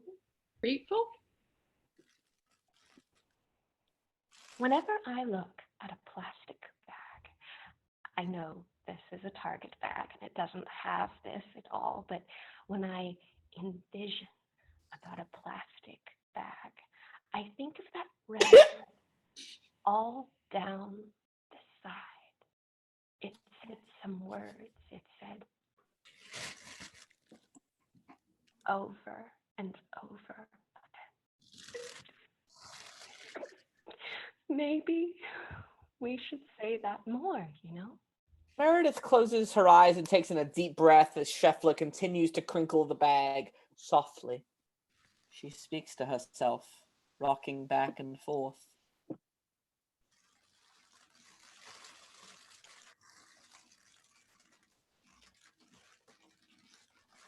Meredith continues to chant. Greg joins in. Scheffler looks at Jules and squeezes her hand before he joins in too. Jules joins reluctantly at first, then eases into it. Sylvie joins in, drink in hand, but her eyes are on Meredith. Soon everyone is chanting, Thank you. Except for Stephen, who is glued to his phone screen. Meredith begins to cry, but continues to chant. Sadness laces her thank yous. Slowly, people start to notice her crying and drop off until Meredith is the only one chanting thank you tearfully. Thank you. Thank you. She opens her eyes and is immediately embarrassed. She presses the heel of her hands into her eyes. I'm sorry. I'm sorry, everyone. Don't be. Yeah, it's okay. I just feel so. She bursts into tears, eventually calms herself down. Mary Berry laughs on Great British Bake Off. My goodness, aren't you viewers eager beavers to talk to old Mary? Your reaching out means the world to me. We could use the TV. It's not ASMR, but hey. Hey, yeah, we can all just watch the Great British Bake Off. How's that sound? That actually sounds like a really great idea. Meredith hops on the couch and Sylvie snuggles up next to her. Everyone starts to focus on Great British Bake Off. Some knead imaginary dough. Stephen is still glued to his phone. Oh, it looks like I have to take this very important call. Don't fret, everyone. It'll just be a moment. My assistant James will take over and I'll be right back. Oh, geez, come on. Of course, as soon as everyone starts watching. Stephen presses his phone to his ear. Hello? Everyone slowly swivels to watch Steve taking the call. They are silent and rapt. Hi, Mary. What the fuck? I can't believe I'm talking to you. I'm just, wow, please forgive me if I'm nervous. I've been a fan of the show for like years. He told us this episode was the first one he'd ever seen. Yeah, wait, sorry, can I speak to... Greg advances on Stephen, tries to coax the phone from him. Stephen faces away. Oh, yes, I am a big fan of yours. I told my friends, you better watch out. Mary's making her signature Dampf noodle. I'm a great listener. Please, I am actually a huge fan. Please, can I just told them, wait till she whips out her jumbo biscuits. What the fuck, dude? And I'd be in heaven if she showed us her Viennese swirls.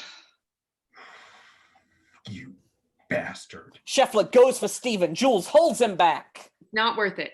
Like, truly. Mary, you know you're worth it, baby. Oh, now flattery will get you everywhere.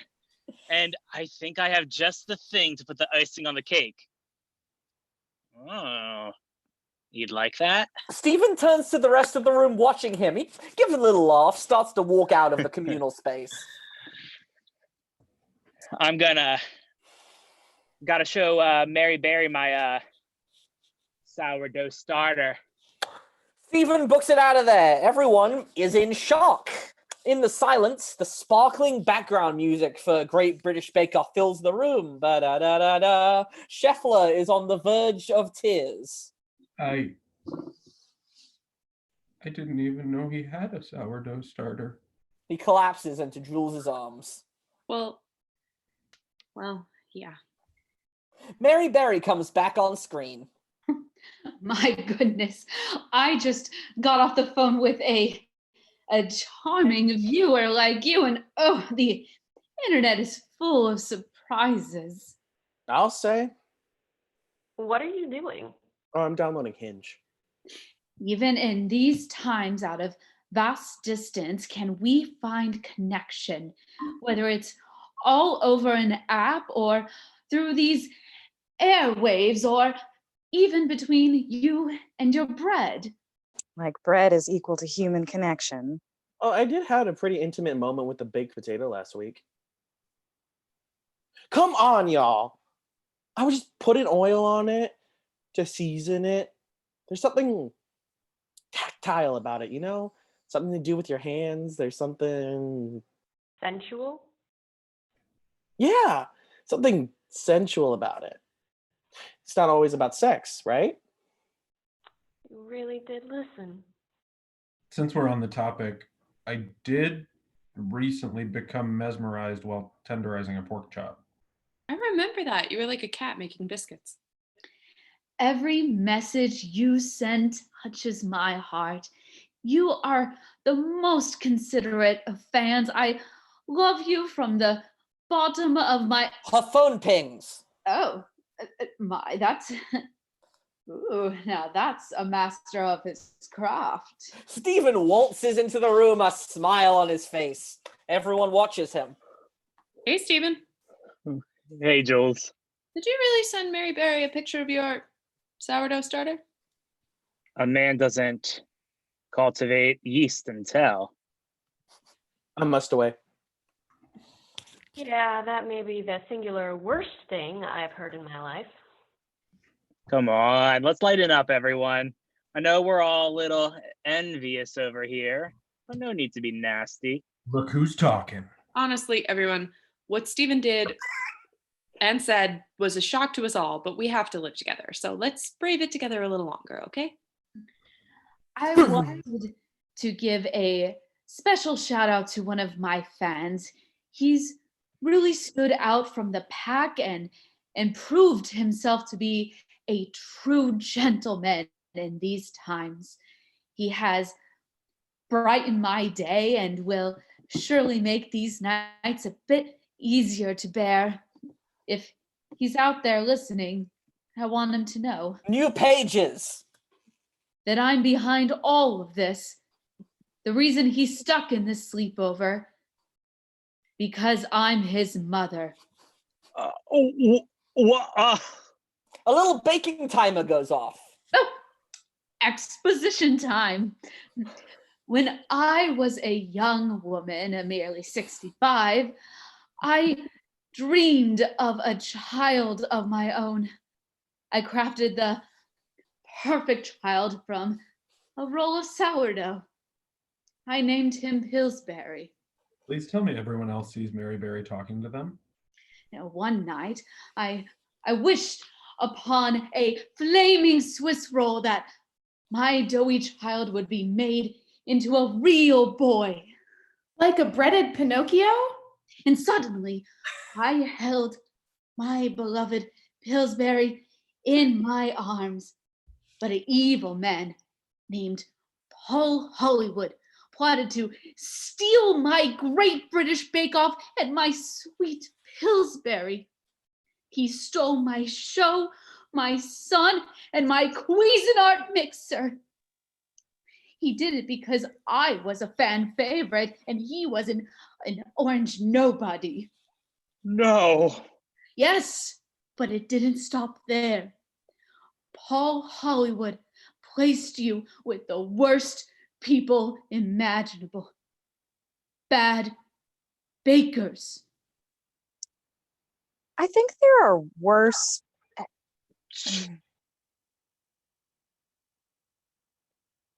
My parents couldn't even bake a cake out of a box.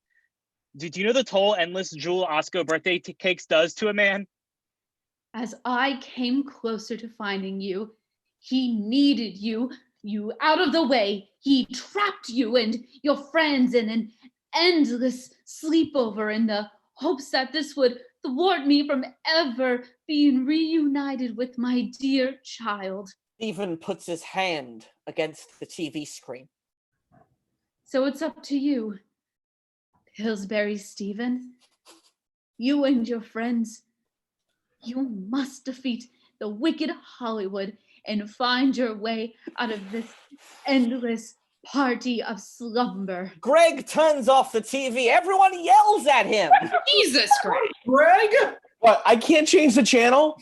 You just turned off my mother. I wasn't listening. What happened? Well, Stephen runs at Greg. Greg ducks. Stephen goes for him again. Stop the madness! She hits Stephen with a pillow. Pillow fight! Suddenly everyone gets into a pillow fight. It's super fun. Feathers fly everywhere. Music plays. Stop. Stop. Stop. Everyone stops and looks at her. Look at us. It's like the Lotus Eaters from the Odyssey. We're trapped in this sleepover. We're getting distracted by sleepover activities. I'm not sure what you're talking about, but does anyone else want to play spin the bottle? Yeah. Yeah. Yeah.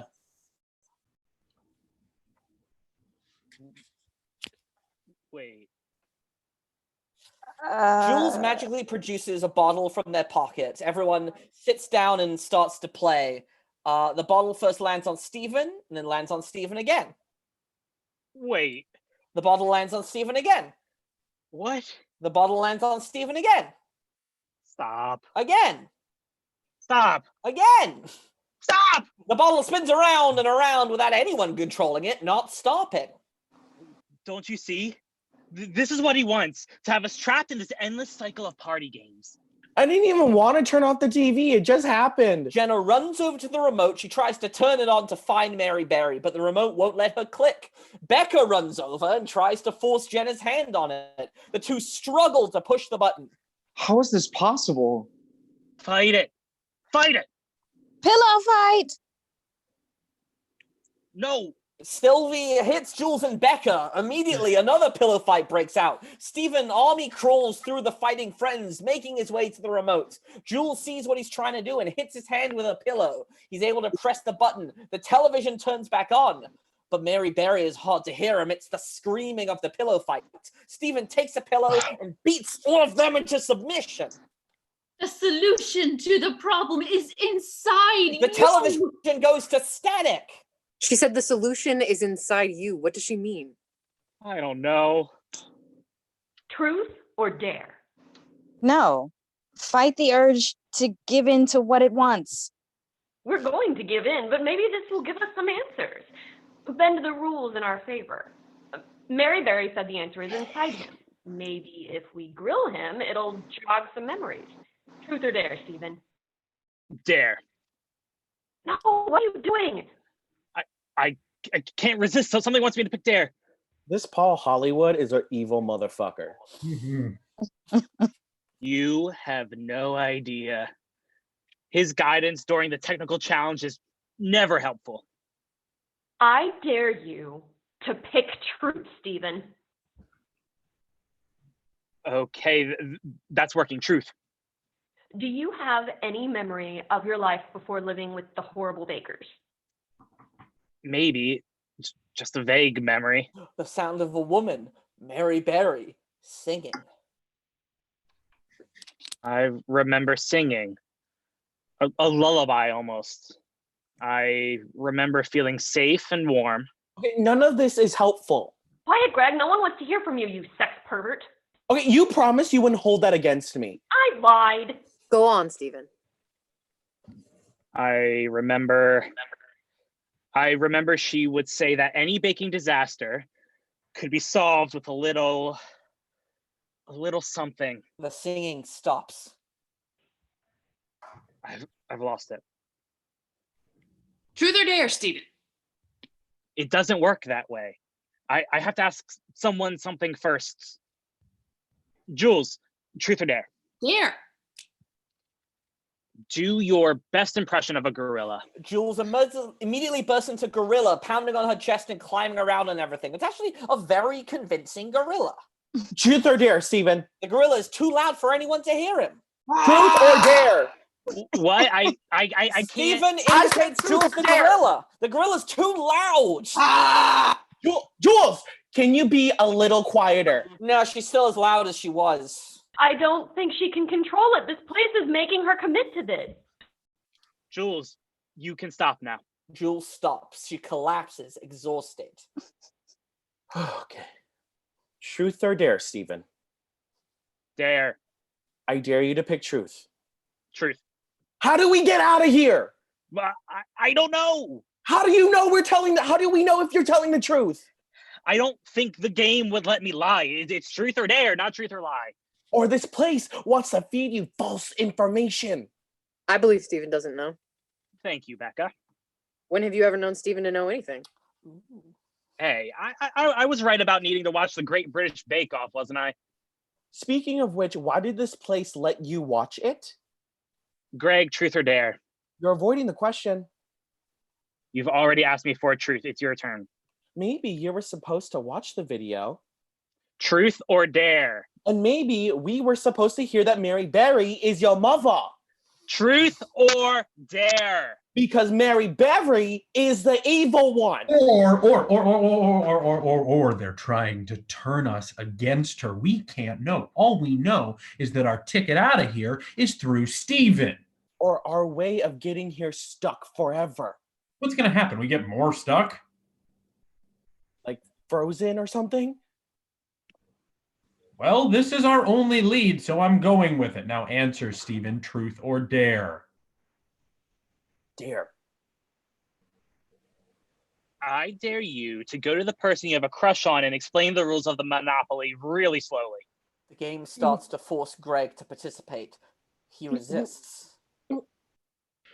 Pick a different thing. I don't think I can undo it. Greg jerkily walks toward the group. Well, try! Okay, I undo it. Greg keeps jerkily walking toward the group. I'm sorry, man. If we get out of here, I'm going to kill you. More jerky walking. Greg tries to hold onto the couch and ends up dragging it with him. Come on, people know who it is. Told you in confidence. Greg sits down next to Meredith. He takes her hands and looks into her eyes. Greg. Each player chooses one token to represent him/her while traveling around the board. Each player is given $1,500 divided as follows: 2 each of 500s, 100s, and 50s. Greg, stop. He stops with a gasp. Oh, God. Thank you. I only like you a little bit. Don't read too much into it. Stephen, truth or dare? Dare. I dare you to say truth. Truth. You said a woman told you that there's a secret to fixing any baking disaster. I'm assuming that woman was your mother, Mary Berry. Is that the question? No, the question is, how did she say to fix any baking disaster? Frosting. It covers up anything. Becca runs over to the fridge. She opens it. There's no frosting in. Sylvie runs over to the bags of food. She pulls out some frosting. Here it is. She runs it over to Stephen. Stephen hesitates to take it. Does everyone think sometimes that they could possibly be special? Like how we all wanted those Hogwarts letters to come, or for us to open our closets and accidentally stumble into Narnia? But then when we're actually faced with being special, we don't really want it, do we? Or is that just me? I've always wanted to be exceptional, but I've never gotten the chance. This is your chance. I think you're pretty exceptional. Oh, Meredith subtly grabs his hand. Come on, Stephen, this is your moment. Let your dough rise. It seemed right. What if you take this and something happens to you? I mean, Mary Berry crafted you out of dough. Could you turn back into dough? He's going to do it, though.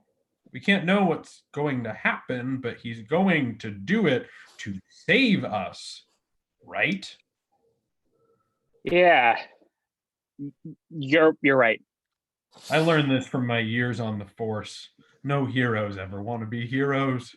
They just do heroic things when it's thrust upon them. Stephen takes the jar of frosting. Everyone holds their breath. Nothing happens.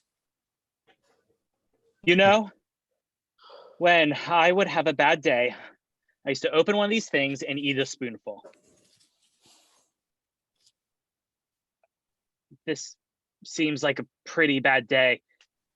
Anyone want a spoonful? He opens the jar of frosting. The inside glows on his face. That's different. The lights go out. Are we all still alive? Stephen uses the frosting to illuminate the area.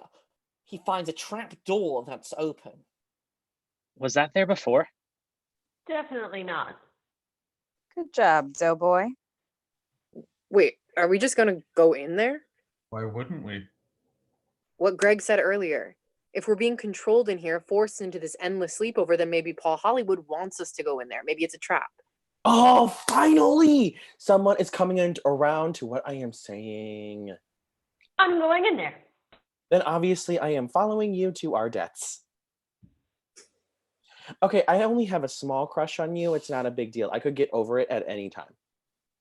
Becca, do you have another plan? Not going into the scary dark trap door? And what happens when we run out of food or water? I know how this goes. You're going to eat me first. Who said that? Who said that? I am the meatiest person here. I know how this goes. Once the food runs out, that's the person who starts to look mighty tasty. I know about this from my time on the force. You were a mall cop.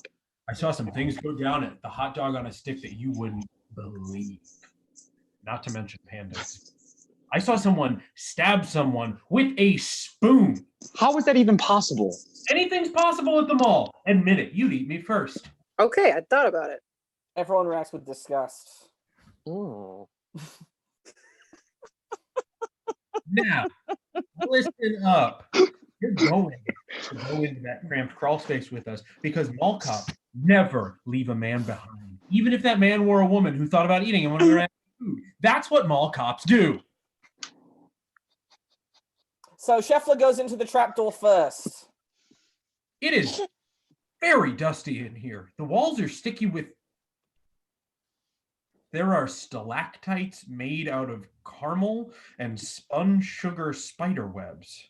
Hey, we shouldn't need any of that. Hansel and Gretel rules. The gang follows Scheffler into the trapdoor. Meredith helps Greg into the trapdoor. Becca and Sylvie are the last two. Sylvie points meaningfully at the trapdoor. Becca slowly enters the trapdoor, very concerned. Sylvie closes the door behind her. Scheffler stands in a spooky cave made out of candy. Stephen uses the jar of frosting as a flashlight and finds a Princess Torte standing in the middle of the strange candy cave. What? I have been waiting for you, Pillsbury. My bad baker parents named me Stephen. It's time for you and your friends to meet your fate. Only one of you will leave here alive. This is just like that Jackbox game. What? Mall cops have a lot of downtime and a love for games. Silence. I've been waiting years for this.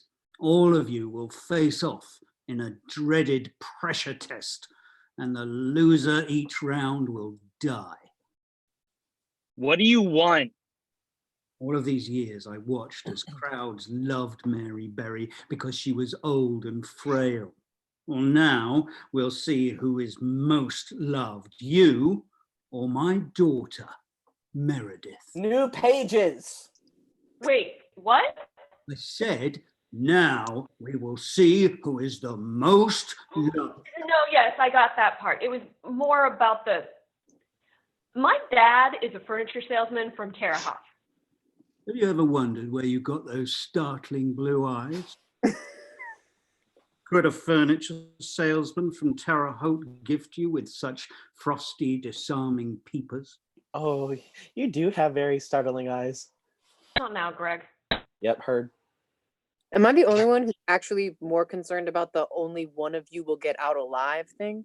Yeah, no, I would really love to not die. To die, because Living I'm the brown person in this group. Over here too, but fine. Yeah. You ready to take up my mantle and to prove to the world that you're what you're made of? Prove to what world? We're in some kind of secret candy hallucination cavern. This isn't WrestleMania. Who's going to see it? You're really killing me with all these semantics right now, Meredith. Your mother would be very disappointed. I'm still not at all convinced you know my mother. Meredith, is this really true? What? No, I don't know. Were you not paying attention for the last 3 minutes? I don't know either. If this is true, then you and I were sworn enemies. I'm not anybody's sworn anything. I don't even like saying the Pledge of Allegiance because it feels like too big of a commitment. There's no need for this shit. Not to open up a new can of worms here, but Meredith, didn't you say you wanted to be exceptional, but you'd never gotten the chance? Maybe this is your chance? Listen to your friend, Meredith. Yeah, I said that, but that's just a thing you say. It's like saying, oh man, I sure would love to write a novel, but I just don't have the time. It's what you say when you want to look like you could do the thing, but you don't actually have to put in any of the effort. Okay. Look, if one of us has to face off with Stephen to get us out of here, I'll do it. Shut up. You won't do it. Step aside so somebody else can. You want to fight me to the death? Not really, but if that's what it takes, I am willing to do it for the good of the group. I am a pacifist, but I have seen things. I know what it is to take a life, to watch the light drain from someone's eyes, and I swore I would never do it again, but sometimes you're called where you don't want to go. I'm sorry. You did what? It was a very dangerous mall, okay? No, not okay. Definitely not okay. Oh, okay. Everybody stop. Shuffler, we are 100% coming back to this. Don't think you're going to just breeze past that one. But right now, we have to figure out how to get out of this extremely sticky situation. God, fine. Yes, not my best work. Cut me some slack, you narcs. Hey, Paul Hollywood? Call me Dad. No, thank you. Paul Hollywood, what are the rules of this duel thing?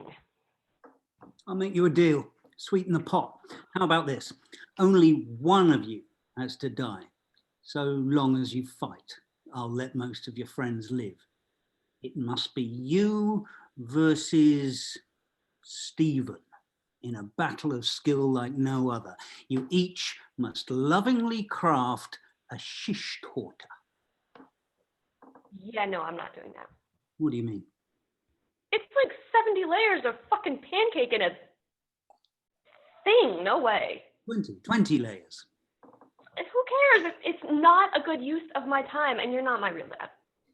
Meredith, maybe we shouldn't be, antagonizing him. We still need a way out of this. You're being very ornery. If you really loved me, you wouldn't make me make a shish torta. You say you're my dad. Where have you been all my life? The actual least you can do is help me out here. Otherwise, I might have to tell everyone that Paul Hollywood is just a deadbeat dad. Don't you think the Daily Mail would just love that? Fine, God, fine. For you, my daughter, whom I love, I will make another exception. You can use knives. Whoever's the best at stabbing wins. I guess that part is obvious. Oh no, Leslie, you muted yourself. I literally regret every part of tonight. Didn't want it to come to this, but I'm ready. Why am I both scared and turned on? Greg, this is so exceptionally not the time. Right, yep, heard, totally. Meredith, you're going to knife fight me? That's what this has come to? I thought we were friends. You were giving me a pep talk like 10 minutes ago. Yeah, well, things have changed. It's not personal. Wait. Hold on. What? If Paul Hollywood is your dad and Mary Berry is his mom and he's made of dough, does that mean? Oh no. Are you asking if I'm made of dough? Well, I mean, I'm not asking that. I think I would know if I was made of dough. Would you? Wouldn't you? I don't know. I've never been made of dough. Neither have I. See, fucking catch-22. Gotcha. I don't think that's what that phrase means. Whatever, I'm not made of dough. That's insane. Well, everyone freezes. Oh, okay. Look, I was hoping not to get into this without your mother here to back me up, but you're... All right, look, I'll say this. You're definitely not completely made of dough.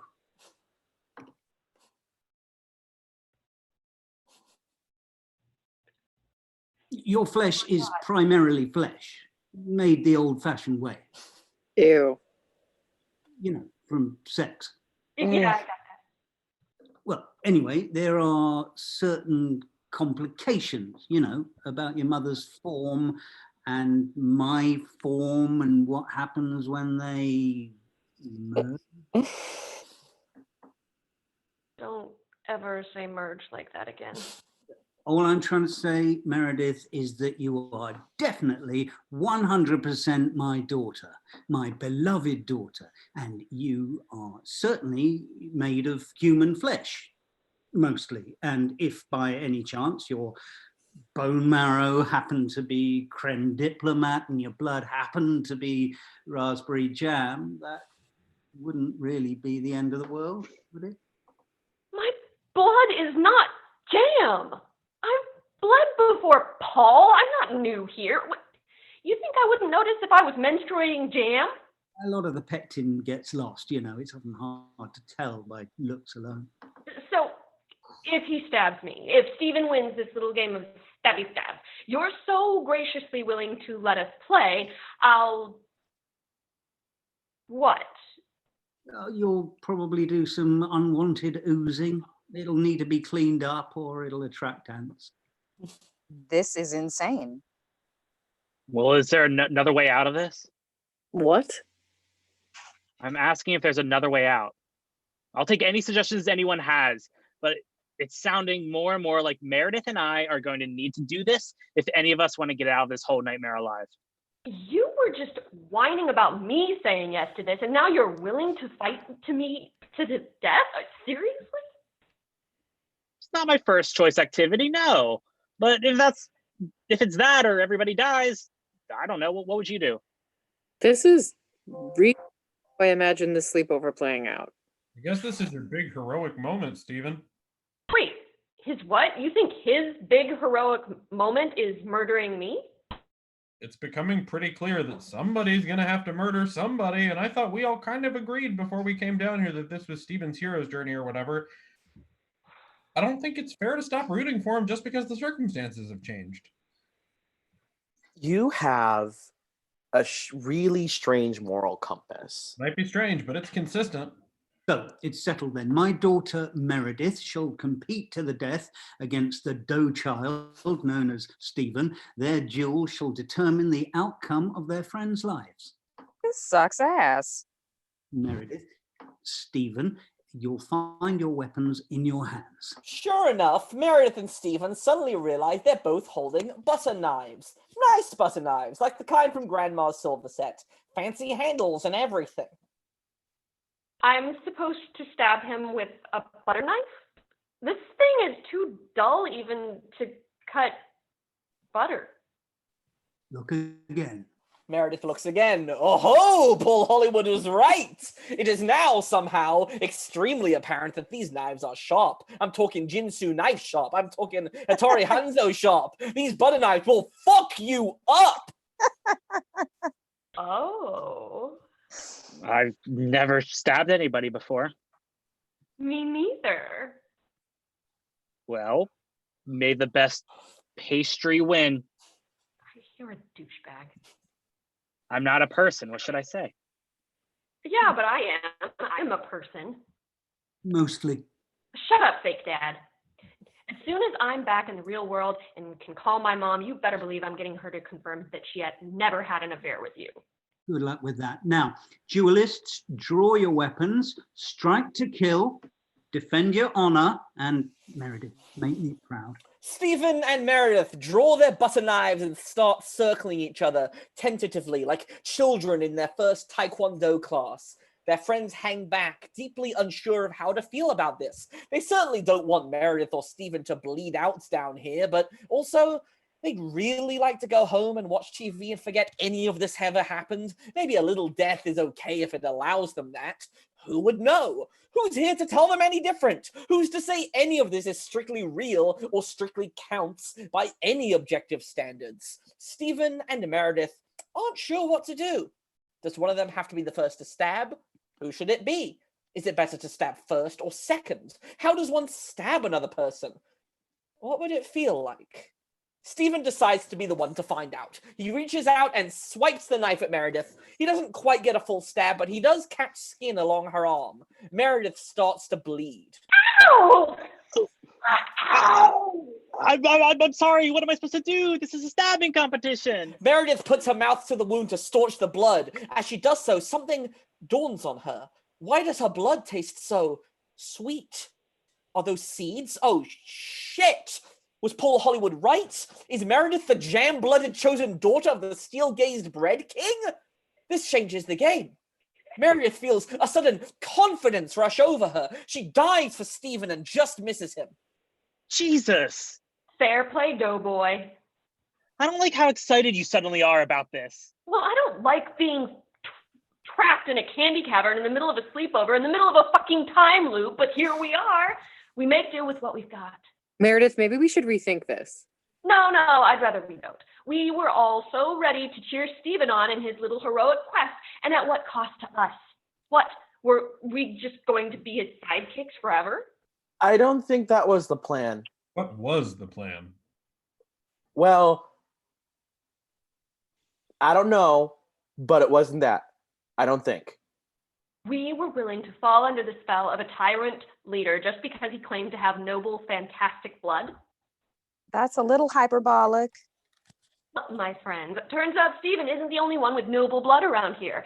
Let's see who else can rule the kingdom. What kingdom? What are you talking about? It's a metaphorical kingdom. God, just go with me on this, Rebecca. Becca. This whole thing has taken a pretty dark turn, don't you guys think? Yeah. Everyone agrees, but nobody does anything. They're all a little scared of Meredith right now. Let's be honest. They're right to be. I'm not a tyrant. That's exactly what a tyrant would say. Meredith, I'm your friend. No, you're not. You're my competition. Meredith does it. She stabs, this time with more confidence than you'd expect. Something has come over her. The creme diplomat inside her bones is curdling with the raw power suffusing her body. She's turning into somebody else. Her butter knife lands true in Stephen's chest, without so much as an oh no. He pops, like a can of crescent rolls. He's dead, or gone bad, or no longer viable, or a bad bake, Mary. Whatever he is, he's not here anymore. Flecks of dough are everywhere. In Meredith's hair, on the walls, everywhere. Everyone stands, stunned into silence. Finally. Holy shit. I did it. I win.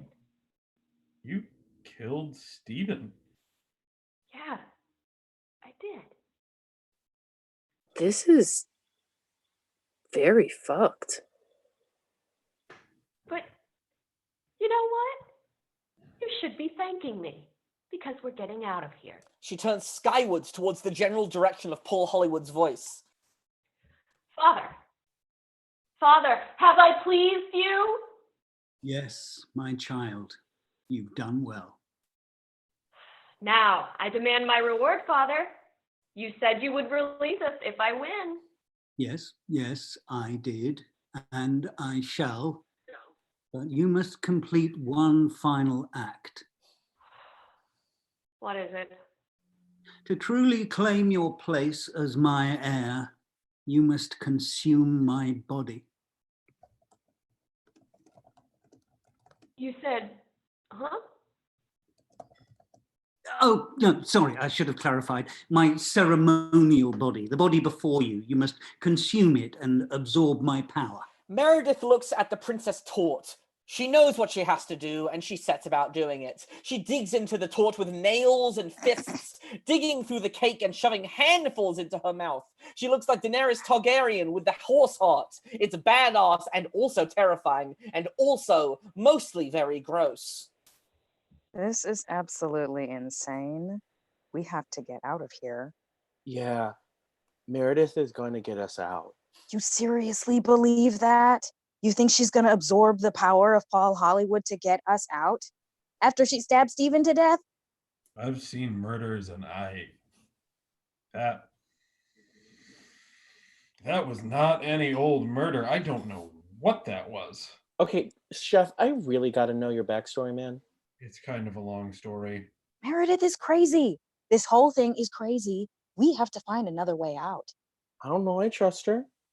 Greg, look at her. Greg looks at Meredith, covered in cake and making grotesque snarfing noises.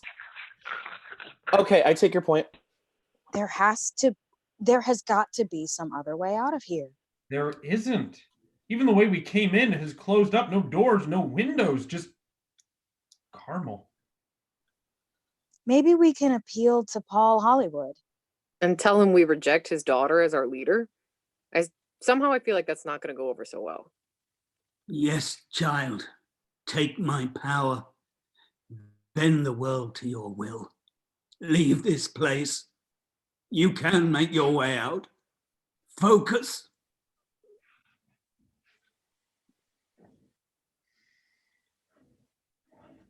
I knew I was so powerful. Hey, Mayor, can we talk? I think we're going to try to find another way out of here. What? You don't believe I can do it? You don't believe I'm the hero? Well, I mean, not exactly. Yeah, I'd say those aren't the exact words I'd use, probably. You nerds underestimated me. Everyone underestimated me. Well, watch me now.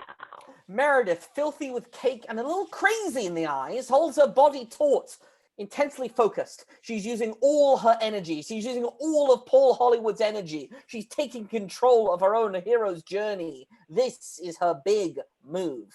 Meredith, this is crazy. Meredith doesn't hear him. She's still too focused. We hear deep breaths mixed with a tinnitus hum, getting louder and louder and louder until they can become cacophonous. Then, in a second, all the sound ceases and the room they're in disappears. The walls fall. The remains of the cake disappear. They're in a blank, clean hallway with a door at the end of it. Above the door flashes a bright, unmistakable exit sign.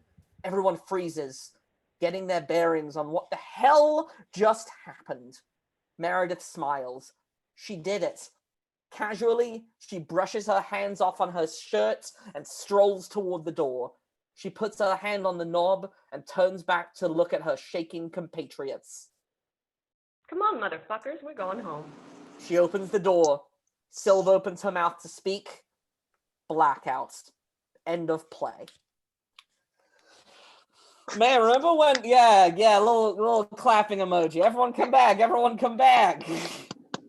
Oh man, remember when everyone had coronavirus? Remember when that was recorded? Oh man. Also, where did Jenna go? Yeah. And where did Dave go? Where's Dave? Oh, It's a true hero's journey. Where's my girlfriend? And now I have like moved on real quick. I have a crush on a 45-year-old.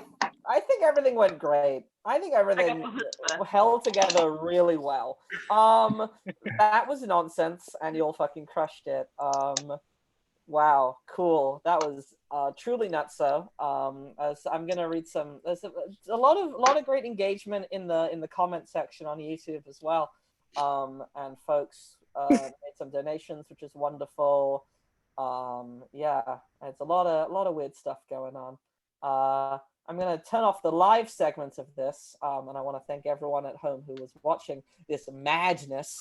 And if you can, please donate to the Chicago Artists Relief Fund. We got 4 more readings. We have another one tomorrow and Thursday night at 7, and then we got 2 more on Saturday. And oh boy, are they just as weird as this one, but in different ways. Good job, everyone. And yay, stay safe. Woo.